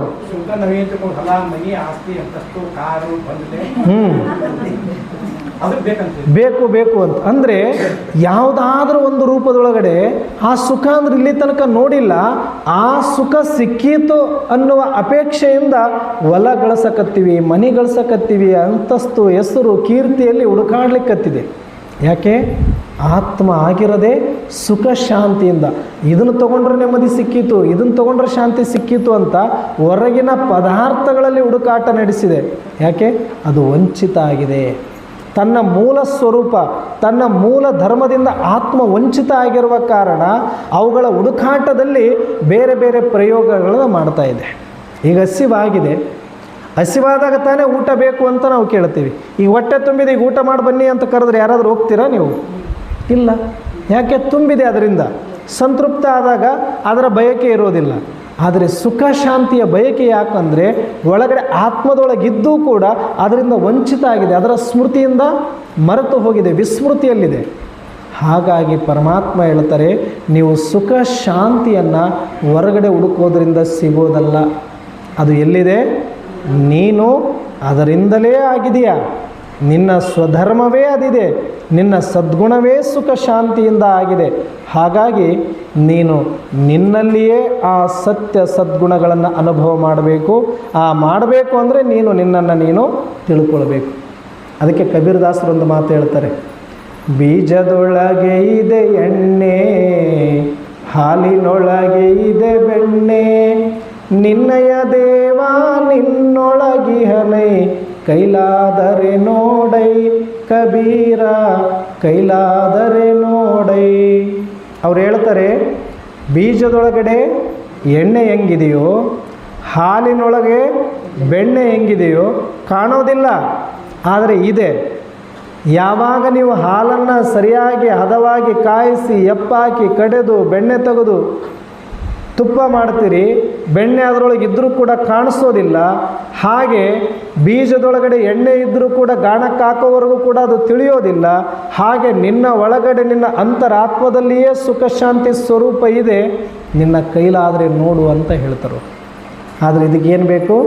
ಸ್ವಲ್ಪ ಸಾಧನ ಮಾಡಬೇಕು, ಸ್ವಲ್ಪ ಪುರುಷಾರ್ಥ ಮಾಡಿದರೆ ನನ್ನ ಸ್ವರೂಪದಲ್ಲಿ ನಾನು ಬಂದು ಅದನ್ನು ಅನುಭವ ಮಾಡಲಿಕ್ಕೆ ಸಾಧ್ಯ ಇದೆ ಅಂತ ಹೇಳ್ತಾರೆ. ಅದಕ್ಕೆ ಪ್ರೇಮ, ನಮಗೆಲ್ಲರಿಗೂ ಪ್ರೀತಿ ಇಷ್ಟ ಆಗುತ್ತೆ. ಯಾರಾದರೂ ಪ್ರೀತಿ ಅಂದ್ರೇನು? ನಮ್ಮ ಮೇಲೆ ನಮಗೆ ಪ್ರೀತಿ, ಬೇರೆಯವ್ರ ಮೇಲೆ ನಮಗೆ ಪ್ರೀತಿ ಅಂದ್ರೇನು? ನೀವು ನಮಗೆ ಗೌರವಿಸಬೇಕು ಅಂತ ಬಯಸ್ತೀವಿ. ಯಾರಾದರೂ ಬೈದ್ರೆ ಇಷ್ಟಪಡ್ತೀವ? ಎಲ್ಲರೂ ನನ್ನ ಇಷ್ಟಪಡಬೇಕು, ಎಲ್ಲರೂ ನನ್ನ ಪ್ರೀತಿಸಬೇಕು, ನಾನು ಎಲ್ಲರನ್ನೂ ಪ್ರೀತಿಸಬೇಕು ಅಂತ ಒಳಗಡೆ ಆ ಪ್ರೇಮ ಅನ್ನುವಂಥದ್ದು ಎಲ್ರಿಗೂ ಇಷ್ಟ ಆಗುತ್ತೆ. ದ್ವೇಷ ಯಾರಿಗೂ ಇಷ್ಟ ಆಗಲ್ಲ. ಹಾಗಾಗಿ ನಮ್ಮೊಳಗಡೆ ಪ್ರೇಮ ಇದೆ, ಶಕ್ತಿ ಇದೆ ಅಂತ ಹೇಳ್ತಾರೆ. ಆತ್ಮ ಆಗಿರೋದು ಯಾವುದರಿಂದ? ಸದ್ಗುಣಗಳಿಂದ. ನಾನು ಯಾರು? ಹಿಂದಕ್ಕೆ ಬರೋದು. ನಾನು ಯಾರು? ಜೋರಾಗಿ ಹೇಳಬೇಕು. ಈ ಪಾಠ ಪಕ್ಕ ಆದ್ರೇ ಮುಂದಕ್ಕೆ ಹೋಗೋದು. ನಾನು ಯಾರು? ತಂದೆ ಹೆಸರು, ವಿಳಾಸ, ಸ್ವಧರ್ಮ, ಸದ್ಗುಣಗಳು,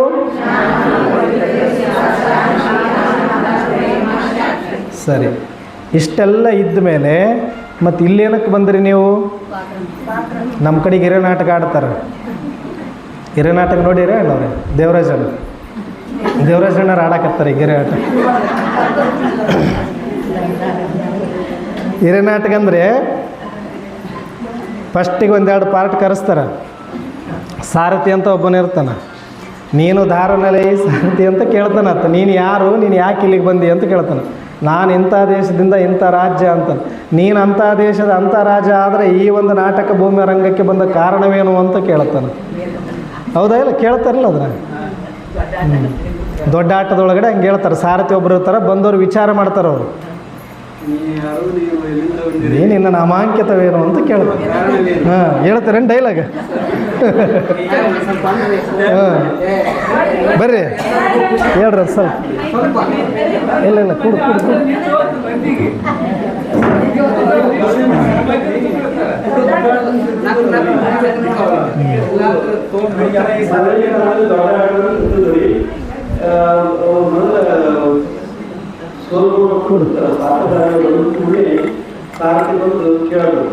ನಮೋ ನಮೋ ದೇವಿಗೆ ನೀವು ಎಲ್ಲಿಂದ ಬಂದಿರಿ, ತಾವು ಯಾರು, ತಮ್ಮ ನಾಮಾಂಕಿತವೇನು, ತಾವು ಬಂದಿರುವ ಕಾರಣವೇನು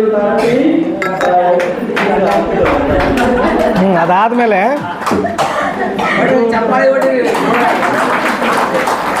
ಬಂದಿರುವ ಕಾರಣವೇನು ಬಂದಿದ್ರೆ ಏನಂತ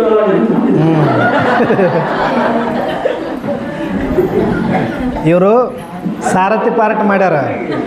ಸಾರಥಿ ಕೇಳಿದ್ಮೇಲೆ ಆತ ಹೇಳ್ಬೇಕಲ್ಲ, ನಾನು ಇಂಥ ಮಂಡಲದಿಂದ, ಇಂಥ ದೇಶದಿಂದ, ಇಂಥ ರಾಜ, ನನ್ನ ಹೆಸರು ಇಂಥದ್ದು, ನಾನು ಬಂದಿನಲ್ಲ ಈ ಸಾರಥಿ ಬೇಗ ಹೊಡಿ ರಥ ಅಂತ ಹೇಳ್ತಾನೆ ಆತ. ಮತ್ತು ನೀನು ಇಂಥ ದೇಶದ ರಾಜ ಆದರೆ ಈ ಭೂಮಂಡಲಕ್ಕೆ ಬಂದಿರುವ ಕಾರಣವೇನು ಹೇಳು ಅಂತ ಕೇಳ್ತಾನಂತ. ಹಾಂ, ಹಂಗೆ ಈ ಸಭಾಮಂದಿರಕ್ಕೆ ಬಂದ ಕಾರಣವೇನು ಅಂತ ಕೇಳ್ತಾನಂತ.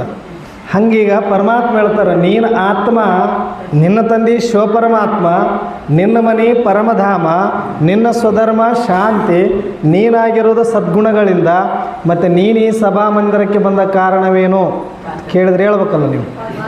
ಯಾಕೆ ಬಂದಿರಿ? ಪಾತ್ರ ಮಾಡಲಿಕ್ಕೆ. ನಿಮ್ಮ ಉದ್ಯೋಗ ಏನು? ಯಾರಾದರೂ ಕೇಳ್ತಾರಲ್ಲ, ಏನು ಮಾಡ್ತೀರಿ ಜಾಬ್ ಅಂತ ಕೇಳ್ತಾರೆ. ನಾನು ಟೀಚರ್ ಅದೇನ್ರಿ. ಅಕ್ಕವ್ರನ್ನ ಕೇಳಿದ್ರೆ ಏನು ಹೇಳ್ತಾರೆ? ನಮ್ಮದು ಶಾಪ್ ಐತ್ರಿ, ನಾವು ಅಂಗಡಿ ಇಟ್ಟಿವಿ ಅಂತ ಹೇಳ್ತಾರೆ ಅಕ್ಕವರು. ಅಕ್ಕವರು ಟೀಚರ್ ಇದ್ದೀನಿ ಅಂತ ಹೇಳ್ತಾರೆ. ಇನ್ಮೇಲೆ ಏನು ಹೇಳ್ಬೇಕು ನಾವು? ನಮ್ಮ ಉದ್ಯೋಗ ಏನು? ಆ್ಯಕ್ಟರ್ಸ್. ನಾವ್ಯಾರು? ಪಾತ್ರಾಭಿನಯ ಅಂದ್ರೇನು? ಆ್ಯಕ್ಟರ್ಸ್. ನಂಬರ್ 1 ಆ್ಯಕ್ಟರ್ಸ್ ಅಂತ ಬಾಬಾರವ್ರು ಹೇಳ್ತಾರೆ ನಮಗೆ. ನಾವು ಈಗ ಹೀರೋಯಿನ್ ನೋಡಿಕೊಂಡು ಅವ್ರಿಂಥ ಹೀರೋ, ಇವ್ರಿಂಥ ಹೀರೋ, ಇವ್ರು ಇಷ್ಟು ದೊಡ್ಡ ನಟ ಅಂತಾರಲ್ಲ, ಬಾಬಾರವ್ರು ಹೇಳ್ತಾರೆ, ಇಡೀ ಸೃಷ್ಟಿಯ ನಾಟಕ ರಂಗದಲ್ಲಿ ನಿಮ್ಮಂಥ ನಂಬರ್ 1 ಆ್ಯಕ್ಟರ್ಸ್ ಯಾರೂ ಇಲ್ಲ. ನಂಬರ್ 1 ಹೀರೋಯಿನ್ ಎಲ್ಲಿ ಕೂತಿದ್ದಾರೆ ಅಂದರೆ ಈಶ್ವರೀಯ ವಿಶ್ವವಿದ್ಯಾಲಯದಲ್ಲೇ ಕೂತಿದ್ದಾರೆ ಅಂತ ಹೇಳ್ತಾರೆ. ಒಂದ್ಸಲಿ ಜೋರಾಗಿ ಚಪ್ಪಾಳೆ ಹಾಕ್ಕೊಳ್ಳಿ. ನಾವು ಕಲಿಯುಗದ ಹೀರೋಗಳ ಫೋಟೋ ಇಟ್ಕೊಂಡು ಇವ್ರಂಥ ದೊಡ್ಡ ಹೀರೋ, ಇವ್ರಂಥ ದೊಡ್ಡ ಹೀರೋ ಅಂತೀವಿ. ಬರೀ ಪಾತ್ರದಷ್ಟೇ. ಆದರೆ ನೀವೆಂಥ ಪಾತ್ರಧಾರಿಗಳು? ಎಲ್ಲಿಂದ ಬಂದವರು ನೀವು? ಅಲ್ಲ, ಅವರು ಪರಮಧಾಮದಿಂದ ಬಂದಾರ. ಅದ್ರಾಗ ನಾವೇನು ದೊಡ್ಡವ್ರು ಆಗಕ್ಕೆ ಬರಲ್ಲ, ಅವರು ನಾವು ಈಕ್ವಲ್ ಆಗ್ತೀವಿ. ನಾವು ದೊಡ್ಡವ್ರು ಆಗಬೇಕಂದ್ರೆ ನೀವು ಆದಿ ಎಲ್ಲಿಂದ ಬಂದವರು? ಸತ್ಯಯುಗದಿಂದ ಬಂದವರು. ಆದಿ ಸನಾತನ ದೇವಿ ದೇವತಾ ಧರ್ಮದಿಂದ ಬಂದವರು. ಸಾಕ್ಷಾತ್ ದೇವಿ ದೇವತೆ ಆಗಿದ್ದವರು. ನಿಮ್ಮದೇ ಮೂರ್ತಿಗಳನ್ನು ಗುಡಿಗುಂಡಾರಗಳಲ್ಲಿ ಇವತ್ತಿಗೂ ಪೂಜೆ ಮಾಡ್ತಾ ಇರೋದು. ಆ ಮೂರ್ತಿಗಳ ಚೈತನ್ಯ ಪ್ರತಿ ಸ್ವರೂಪರೇ ನೀವು.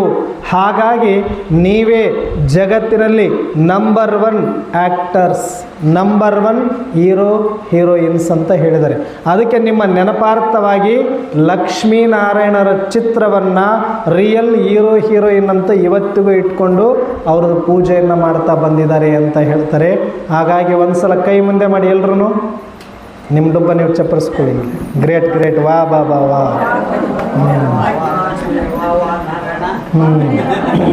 ನಿಮ್ಮ ಉದ್ಯೋಗ ಏನು? ಉದ್ಯೋಗ ಪಾತ್ರಾಭಿನಯ. ಎಷ್ಟು ತೊಗೊಳ್ತೀರಿ ಮತ್ತು ಆ್ಯಕ್ಟ್ ಮಾಡಲಿಕ್ಕೆ? ಅವ್ರು ನೋಡಿದ್ರೆ 1 ಕೋಟಿ, 2 ಕೋಟಿ, 5 ಕೋಟಿ, 10 ಕೋಟಿ ದಾಟಿಗೆ 100 ಕೋಟಿ ತೊಗೊಳಕತ್ತಾರೆ ಒಂದು ಫಿಲಮ್ ಮಾಡೋಕ್ಕೆ. ಬರೀ 3 ತಾಸು ಪಿಕ್ಚರ್ ಮಾಡಿದರೆ 100 ಕೋಟಿ ಕೊಡಕತ್ತಾರೆ ಈಗ. ನಿಜ ಇದು. ಕಲಿಯುಗದಲ್ಲಿ 3 ತಾಸಿನ ಸಿನಿಮಾಕ್ಕೆ 1 ವರ್ಷ 2 ವರ್ಷ ಆ್ಯಕ್ಟಿಂಗ್ ಮಾಡೋದಕ್ಕೆ 100 ಕೋಟಿ ರೂಪಾಯಿ ತೊಗೊಂಡಿದ್ದಾರಂದರೆ ಬಾಬಾ ನಮಗೇನಾದರೂ ಮೋಸ ಮಾಡ್ಯಾರ ಅಂತ ಅನ್ಸಕತ್ತೈತೆ. ಅಲ್ಲ, ಸತ್ಯಯುಗದಿಂದ ಲೆಕ್ಕ ಹಾಕಿದ್ರೆ ಎಷ್ಟಾಯ್ತು ನಮ್ಮದು? ಬರೀ 3 ತಾಸು ಪಿಕ್ಚರ್ ಮಾಡೋರಿಗೆ 100 ಕೋಟಿ ಕೊಟ್ಟರೆ ಹೀರೋಯಿನ್ ಪಾಠ ಮಾಡಿದವ್ರೆ ಇಲ್ಲಿ ಕುಂತೀವಿ ಪಟ್ಟು. ಅದಕ್ಕೆ ನಮಗೆಷ್ಟು ಪೇಮೆಂಟ್ ಬರ್ಬೋದು ಅಂತ ಲೆಕ್ಕ ಮಾಡಿ ಇವತ್ತು ಮನೆಗೆ ಹೋಗಿ. 3 ತಾಸು ಪಿಕ್ಚರಿಗೆ 100 ಕೋಟಿ ಆದರೆ 2,500 ವರ್ಷ ಸತ್ಯಯುಗ ತ್ರೇತಾಯುಗ. ಈ ಕಡೆದು ಯುರೋಪ್ ಪಾರ್ಟ್ ಅದಾರ ಇಲ್ಲ ಬಿಡಿ, ಈ ಕಡೆ ಅಲ್ಲೇ ಬರ್ತಾ ಬರ್ತಾ ಬೇರೆ ಪಾರ್ಟ್ ಸಿಕ್ಬಿಟ್ಟು ನಮಗೆ. ಆದ್ರೆ ಸತ್ಯ ತ್ರೇತಾಯುಗ 2500 ವರ್ಷ ಅಂತೂ ಹೀರೋಯಿನ್ ಮಾಡಿದ್ದೀವಿ ನಾವು. ಮತ್ತು 2500 ವರ್ಷದ ನಾಟಕಕ್ಕೆ 3 ತಾಸಿಗೆ 100 ಕೋಟಿ ಹೆಂಗೆ ಲೆಕ್ಕ ಹಾಕಿದ್ರೆ ಎಷ್ಟು ಕೋಟಿ ಆಗುತ್ತೆ? ಅಷ್ಟು ಕೋಟಿ ಈಗ ನಾವೇನು ಮಾಡಬೇಕು? ತೊಗೊಳ್ಬೇಕಾ ತೊಗೊಳ್ಬಾರ್ದ? ಇವತ್ತು ಪೂರ್ತಿ ಲೆಕ್ಕ ಮಾಡಿ ಬಾಬನ ಹತ್ರ ವಸೂಲಿ ಮಾಡ್ಬೇಕು. ನಾಳೆ ಬಂದು ಲೆಕ್ಕ ಹೇಳ್ಬೇಕು ನನಗೆ ಎಷ್ಟಾಗುತ್ತೆ ಅಣ್ಣವ್ರೆ ಅಂತ. ಲೆಕ್ಕ ಮಾಡಿದ್ರೆ ಮತ್ತೆ ಪೇಮೆಂಟ್ ಕೊಡ್ತಾರೆ, ಸುಮ್ಮನೆ ಕೊಡ್ತಾರೇನು ಅವರು? ಸತ್ಯುಗದಿಂದ ಇಲ್ಲಿ ತನಕ ನಮಗೆ ಎಷ್ಟು ಪೇಮೆಂಟ್ ಬರಬೇಕು ಬಾಬಾ, ಅಷ್ಟು ನಮ್ಮ ಅಕೌಂಟಿಗೆ ಟ್ರಾನ್ಸ್ಫರ್ ಮಾಡಿದರೆ ನೆಕ್ಸ್ಟ್ ಆ್ಯಕ್ಟ್ ಮಾಡ್ತೀವಿ, ಇಲ್ಲ ಅಂದರೆ ನಾಟಕ ಬಂದ್. ಸತ್ಯುಗ ಬೇಡವೇ ಬೇಡ ನಮಗೆ. ಸತ್ಯುಗಕ್ಕೆ ಬರಬೇಕಾ ಪೇಮೆಂಟ್ ಮೊದಲು ವಸೂಲು ಆಗಬೇಕು, ಇಲ್ಲೇ ಸೆಟ್ಲ್ ಮಾಡ್ಬೇಕು ನಮಗೆ. ಹಾಂ ಅಣ್ಣವ್ರೆ, ಇಲ್ಲ ಅದು ನಾನೇ. ಈಗ ನೀವು ದುಡ್ದವ್ರು, ಈಗ ದುಡ್ದವ್ರು ನೀವು, ಲೆಕ್ಕ ಹೆಂಗೆ ಬರಲ್ಲ ನಿಮಗೆ? ಈಗ ಪೇಮೆಂಟ್ ಫಿಕ್ಸ್ ಆಗಲಾರ್ದ ನೀವು ಕೆಲಸ ಮಾಡಿರಲ್ಲ, ಮತ್ತು ನೀವು ದುಡ್ದ ಮೇಲೆ ನಿಮಗೆ ಪೇಮೆಂಟ್ ಲೆಕ್ಕ ಹಾಕಕ್ಕೆ ಬಂದೇ ಬರುತ್ತೆ. ಹ್ಞೂ 100% ಮಾಡಿವಿ ಅಂತ ಹೇಳ್ಯಾರ. ಅದರೊಳಗೇನು ಮೋಸ ಮಾಡಿಲ್ಲ ನಾವು, ಮಸ್ತಾಗಿ ಮಾಡಿವಿ 2500 ವರ್ಷ ಪಾತ್ರ. ಪೇಮೆಂಟ್ ಮೇಲೆ ದುಡಿಯೋರಲ್ಲ ನಾವು, ಶಿವಬಾಬಾ 15 ಮಾಡಿದ್ದೇವೆ. ನಿಜ ಹೇಳ, 100 ಕೋಟಿ ಅವ್ರಿಗೇನು ಕೊಟ್ಟಿದ್ದಾರಲ್ಲ 3 ತಾಸಿಗೆ, ಇದನ್ನು ಲೆಕ್ಕ ಹಾಕಿದರೆ 1000 ಕೋಟಿ ತನಕ ನಾವು ತೊಗೊಂಡಿದ್ದೀವಿ. ಸುಮ್ಮನೆ ಏನು ನಮ್ಮನ್ನು ಬಾಬರವರು ಆ್ಯಕ್ಟಿಂಗ್ ಮಾಡಿಸಿಲ್ಲ. ನಾಳೆ ಕ್ಲಾಸಲ್ಲಿ ನಿಮಗೆ ಹೇಳ್ತೀನಿ ಅದಕ್ಕೆ ಎಷ್ಟು ಬರುತ್ತೆ ನಮಗೆ ಅಂತ. ಇಲ್ಲ ಅಂದರೆ ಪೇಮೆಂಟ್ ಏನಾರು ನಮ್ಗೆ ವಸೂಲಿ ಆಗಿಲ್ಲ ಅಂದ್ರೆ ನಾವು ಯಾರೂ ಸತ್ಯುಗಕ್ಕೆ ಬರೋಲ್ಲ. ಸ್ಟ್ರೈಕ್ ಮಾಡೋಣ. ಸ್ಟ್ರೈಕ್ ಮಾಡೋಕ್ಕೆ ನನ್ನ ಜೊತೆಗೆ ಯಾರು ಬರ್ತಾರೆ? ಅಣ್ಣವ್ರಿಗಂತೂ ಬೇಕಿಲ್ಲ ಪೇಮೆಂಟ್, ಅವ್ರು ಹೋಗ್ಬಿಡ್ಲೇಬೇಕಾದ್ರೆ ಸತ್ಯವಾಗಿ. ಒಬ್ಬರೇ ಹೋಗ್ರಿ ನೀವು, ನಾವು ಯಾರೂ ಬರೋಲ್ಲ. ನಾವೆಲ್ಲರೂ ಬರಬೇಕು ಅಂದರೆ ನಮಗೆ ಇಲ್ಲೇ ಪೇಮೆಂಟ್ ವಸೂಲಿ ಆಗಬೇಕು. ಅಡ್ವಾನ್ಸ್ ನೆಕ್ಸ್ಟ್ 2500 ವರ್ಷದ ನಮ್ಮ ಅಕೌಂಟಿಗೆ ಬಿದ್ದರೆ ನಾವು ಸತ್ಯುಗಕ್ಕೆ ಹೋಗೋಣ. ಇಲ್ಲ ಅಂದ್ರೆ no makeup, no dressing. Dress ಹಾಕೊಳ್ಳಲ್ಲ, ಮೇಕಪ್ ಮಾಡಲ್ಲ, ಏನು ಶೂಟಿಂಗ್ ಮಾಡ್ತಾರೆ ಮಾಡ್ಕೊಳ್ಳಿ. ಹೌದಾ ಇಲ್ಲ? ಇಲ್ಲೇ ಕುಂದ್ರೋಣ. ನಾವು ಹೋಗೋದೇ ಬೇಡ ಪರಂಧಾಮಕ್ಕೆ. ಫಸ್ಟ್ ಪೇಮೆಂಟು, ಆಮೇಲೆ ಆ್ಯಕ್ಟಿಂಗ್. ಯಾಕಂದ್ರೆ ಏನೂ ಸಿಕ್ಕಿಲ್ಲ ಅಂದ್ರೆ ನಾವೇನು ಮಾಡೋ ಮಂದಿನಲ್ಲ. ಲಾಭ ಇದ್ರೆ ಮಾಡೋ ಮಂದಿ, ಲಾಭ ಇಲ್ಲ ಅಂದರೆ ಯಾಕೆ? ದೇವರಾಜಣ್ಣವ್ರು ಕರೆದಾರಂತ ಬಂದೀವಿ ನಾವೇನು? ನಮಗೆ ಲಾಭ ಐತಂತ ನಾವು ಬಂದೀವಿ. ಈಗ ಹಾಗೆ ಆತ್ಮದ ಆಧಾರ್ ಕಾರ್ಡ್ ಹೆಸರು ಆತ್ಮ, ತಂದೆ ಹೆಸರು ಶಿವಪರಮಾತ್ಮ, ವಿಳಾಸ ಪರಮಧಾಮ, ಸ್ವಧರ್ಮ ಶಾಂತಿ, ಸದ್ಗುಣಗಳು 7 ಶಕ್ತಿಗಳು 7 ಗುಣಗಳು, ಉದ್ಯೋಗ ಪಾತ್ರಾಭಿನಯ. ಮತ್ತು ನಾವು ಎಷ್ಟು ದಾಟ್ಕೊಂಡು ಬಂದೀವಿ ಅಂದರೆ ಪರಮಧಾಮದಿಂದ ಡೈರೆಕ್ಟ್ ಸ್ಥೂಲವತನಕ್ಕೆ ಬಂದಿಲ್ಲ, ವಾಯ ಸೂಕ್ಷ್ಮವತನ. ನಿರಾಕಾರ ಪರಮಧಾಮ, ಸೂಕ್ಷ್ಮವತನ, ಆಮೇಲೆ ಸ್ಥೂಲವತನ. ಈ 3 ಲೋಕಗಳ ಸಂಚಾರ ಮಾಡುವಂಥ ಆತ್ಮರು ನಾವು ಆ ದೇಶದೊಳಗೆ ಹೋಗಿವಿ, ಈ ದೇಶಕ್ಕೆ ಹೋಗಿವಿ, ಅಮೇರಿಕದಾಗಿದ್ದೀವಿ, ಲಂಡನ್ದಾಗಿದ್ದೀವಿ ಅಂತಾರಲ್ಲ, ಅವರು ಸುಮ್ಮನೆ ನಮ್ಮ ಪಿಕ್ನಿಕ್ ಸ್ಪಾಟ್ಗಳು ಅವೆಲ್ಲ ಸತ್ಯುಗದಲ್ಲಿ.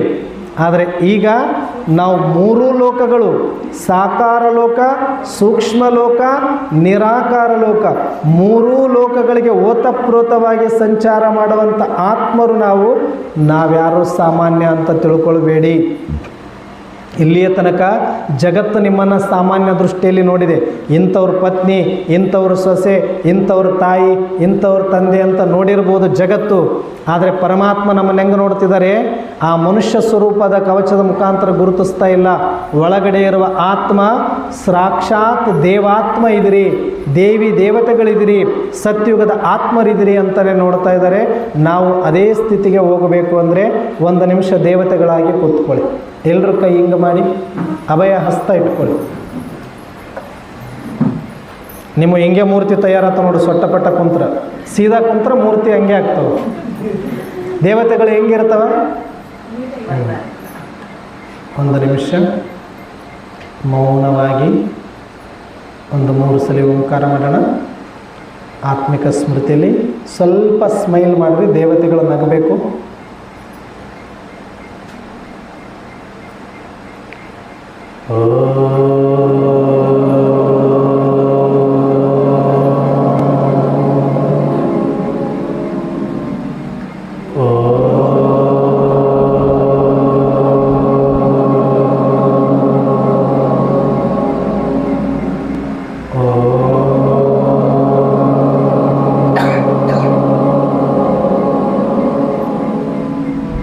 ಹೇಳಿ ಅದೇ ರೀತಿ ಓಂ ನಮಸ್ಕಾರ ಮಾಡಿ.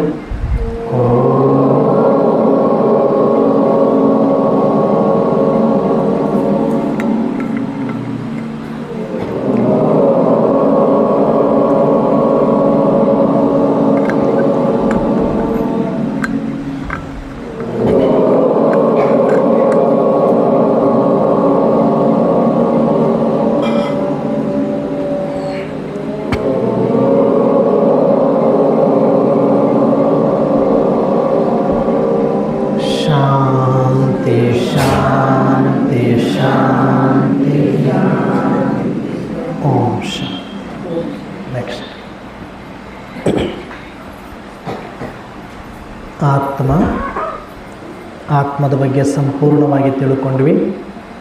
ಈಗ ಆತ್ಮದ ಸ್ವಮಾನಗಳು. ಸ್ವಮಾನ ಅಂತಂದರೆ ನಮ್ಮ ಮರ್ಯಾದೆಗಳು.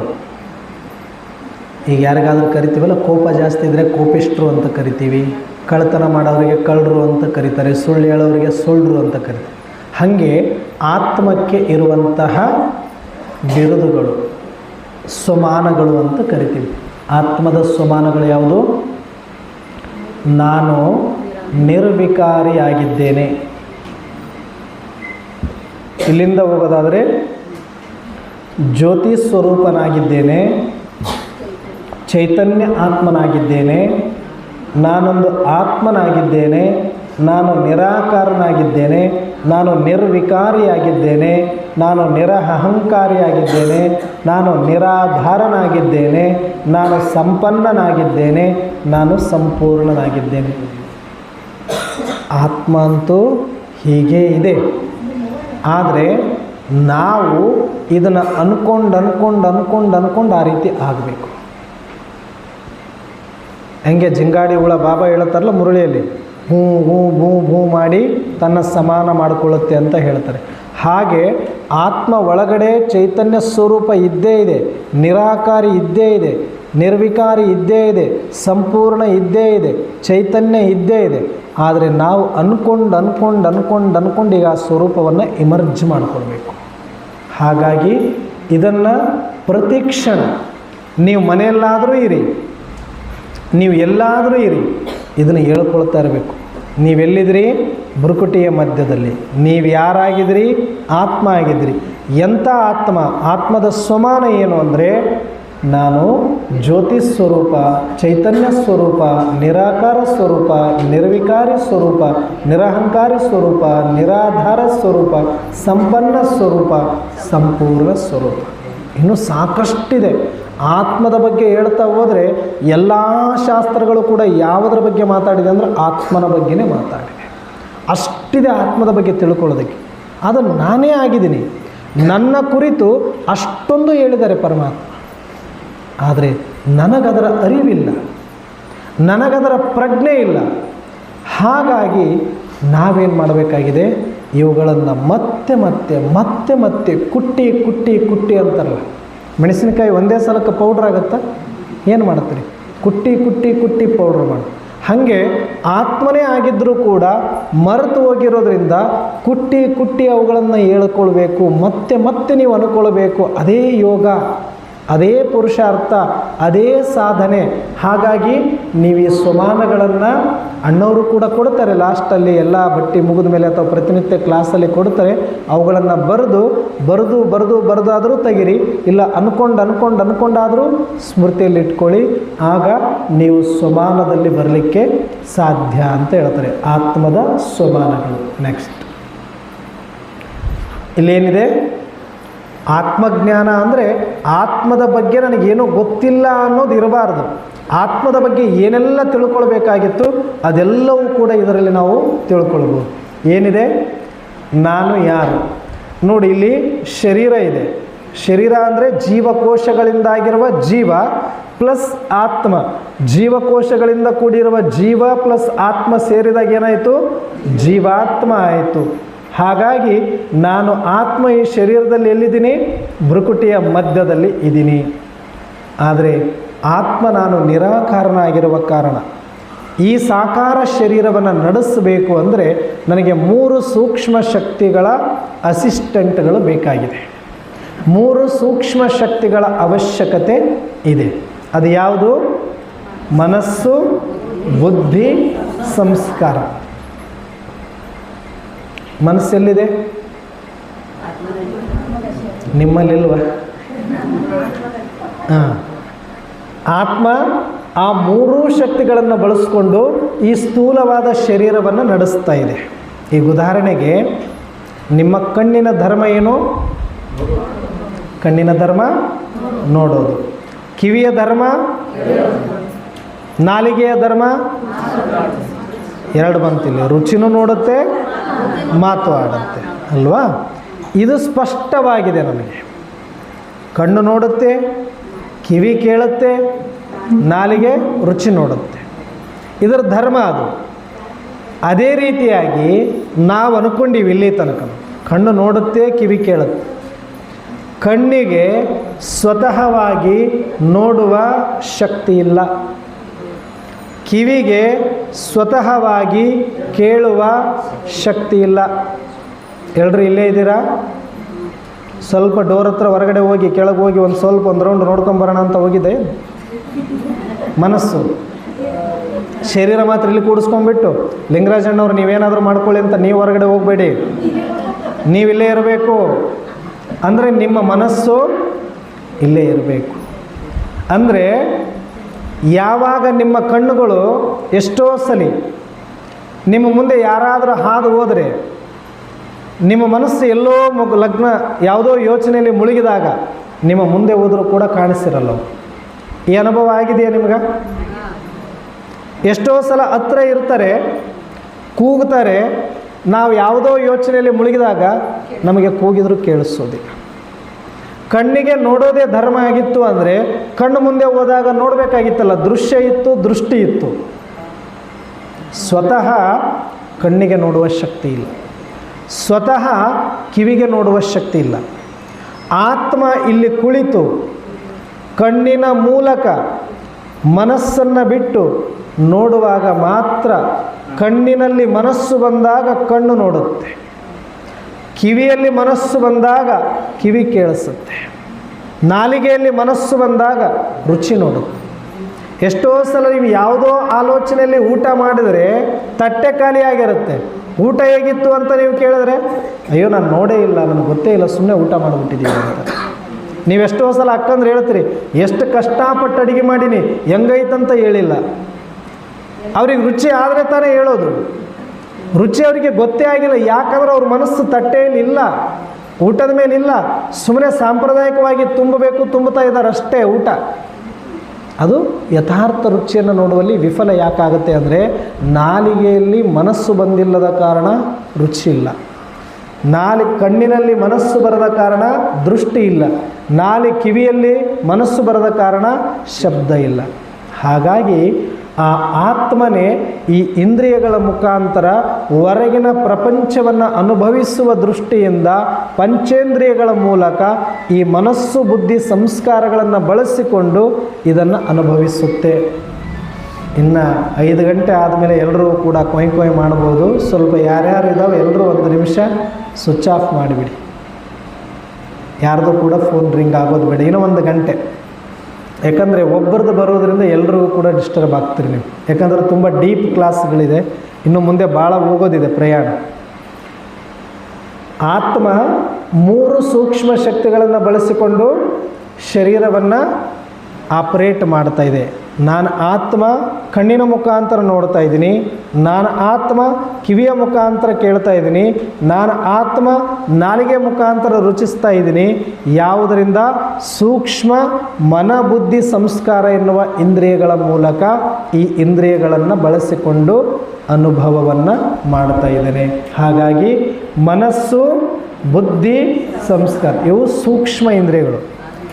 ಆತ್ಮ ನಿರಾಕಾರ, ಮನಬುದ್ಧಿ ಸಂಸ್ಕಾರ ಸೂಕ್ಷ್ಮ, ಶರೀರ ಸ್ಥೂಲ. ಈ 3 ಶಕ್ತಿಗಳಿದೆ.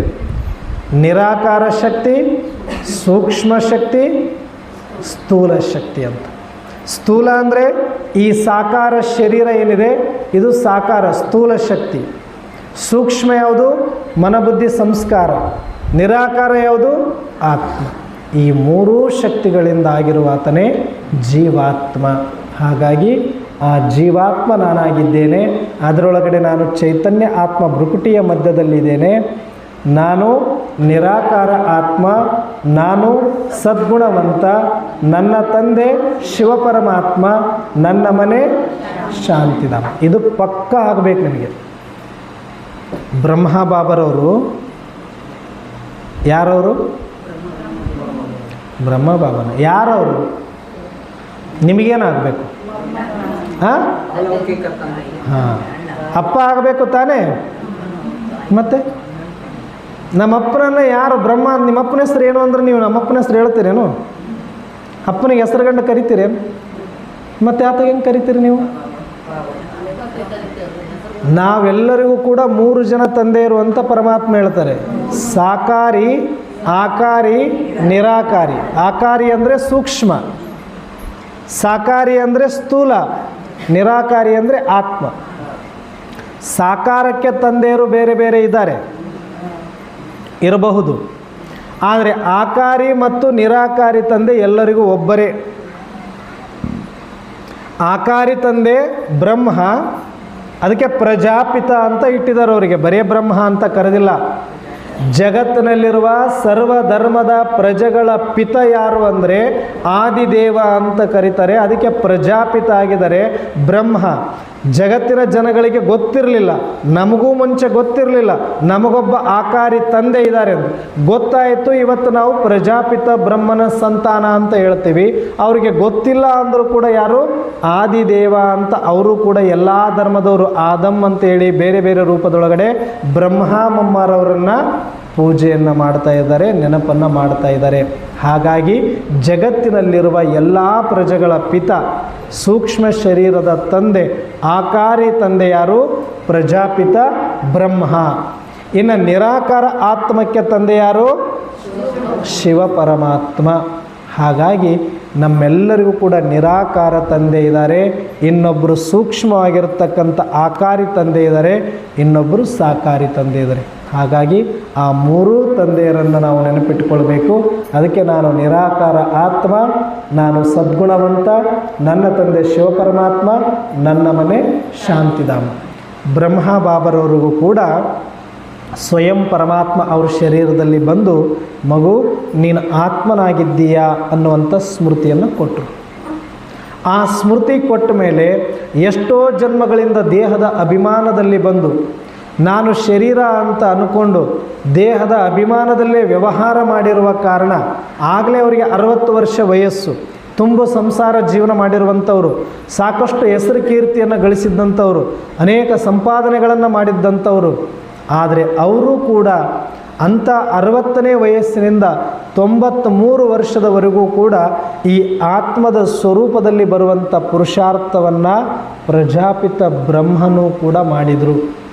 ಯಾವ ರೀತಿ ಮಾಡಿದರು ಅಂದರೆ ಪರಮಾತ್ಮ ಬಂದು ಮಗು ನೀನು ಆತ್ಮನಾಗಿದೆಯಾ ಅಂತ ಹೇಳಿದ ಮೇಲೆ ಅವತ್ತಿಂದನೇ, ಆ ಕ್ಷಣದಿಂದನೇ ನಾನು ದೇಹ ಅಲ್ಲ ನಾನು ಆತ್ಮ ಅಂತ ಬರೆದು ಬರೆದು ಬರೆದು ಬರೆದು ಪೇಜ್ಗಳನ್ನು ತುಂಬಿಸ್ತಾ ಹೋದರು.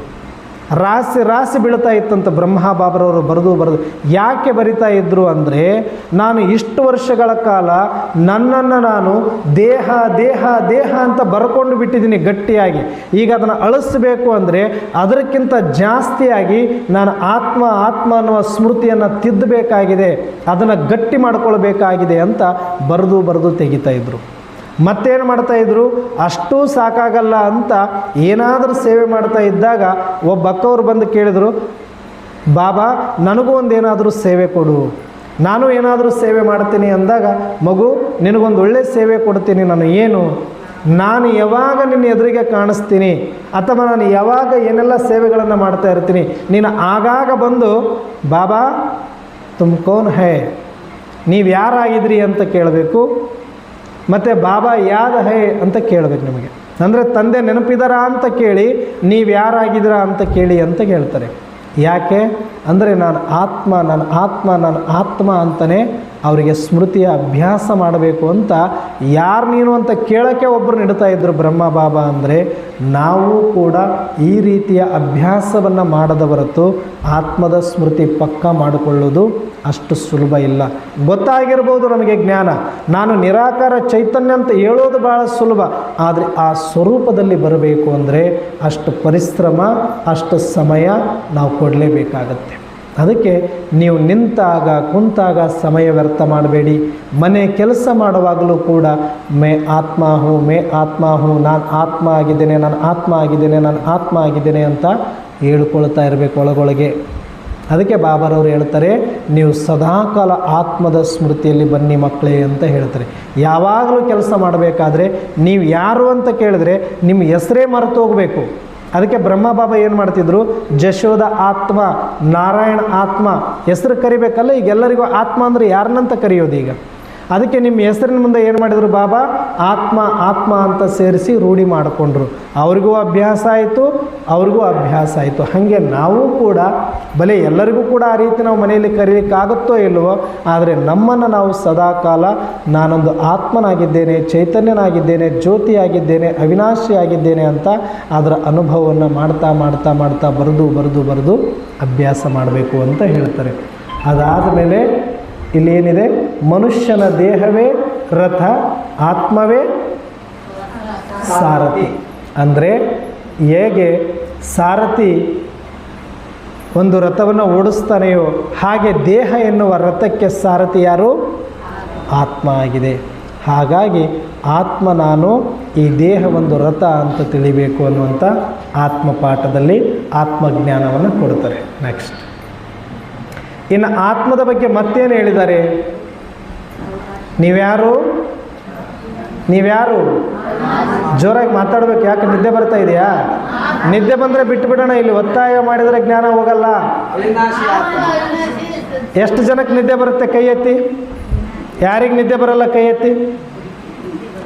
ನಿದ್ದೆ ಬರಲ್ಲ ಅಂದರೂ ಕೈ ಎತ್ತಲ್ಲ. ಯಾರಿಗೆ ನಿದ್ದೆ ಇಲ್ಲ ಕೈ ಎತ್ತಿ? ಎಲ್ರಿಗೂ ನಿದ್ದೆ ಬರ್ತಾ ಇದೆಯಾ? ಆತ್ಮ ಅವಿನಾಶಿ, ಶರೀರ ವಿನಾಶಿ.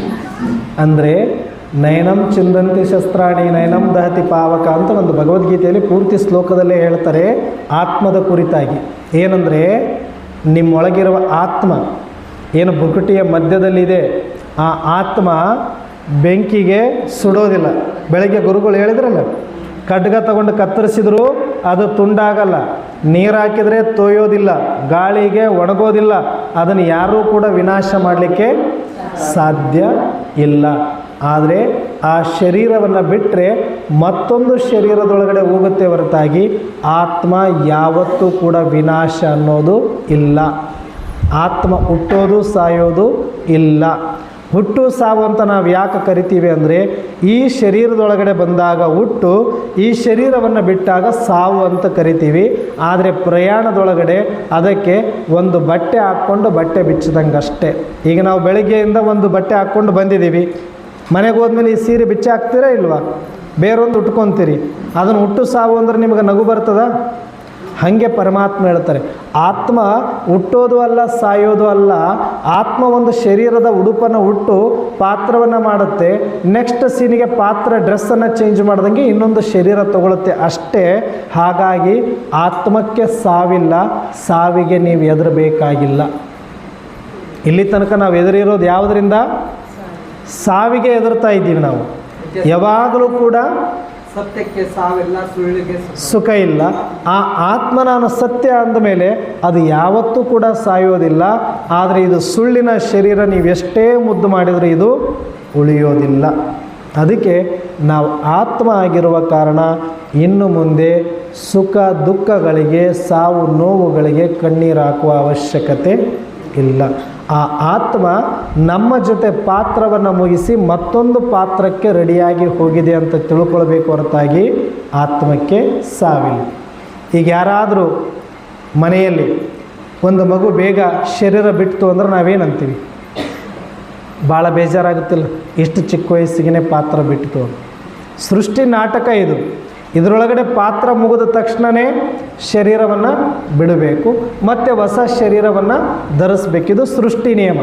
ಹಾಗಾಗಿ ಬೇಗ ಶರೀರ ಬಿಟ್ಟರು ಅಂತಂದರೆ, ಈಗ ದೊಡ್ಡ ನಾಟಕದೊಳಗಡೆ ಫಸ್ಟಿಗೆ ಯಾರು ಬರ್ತಾರೆ?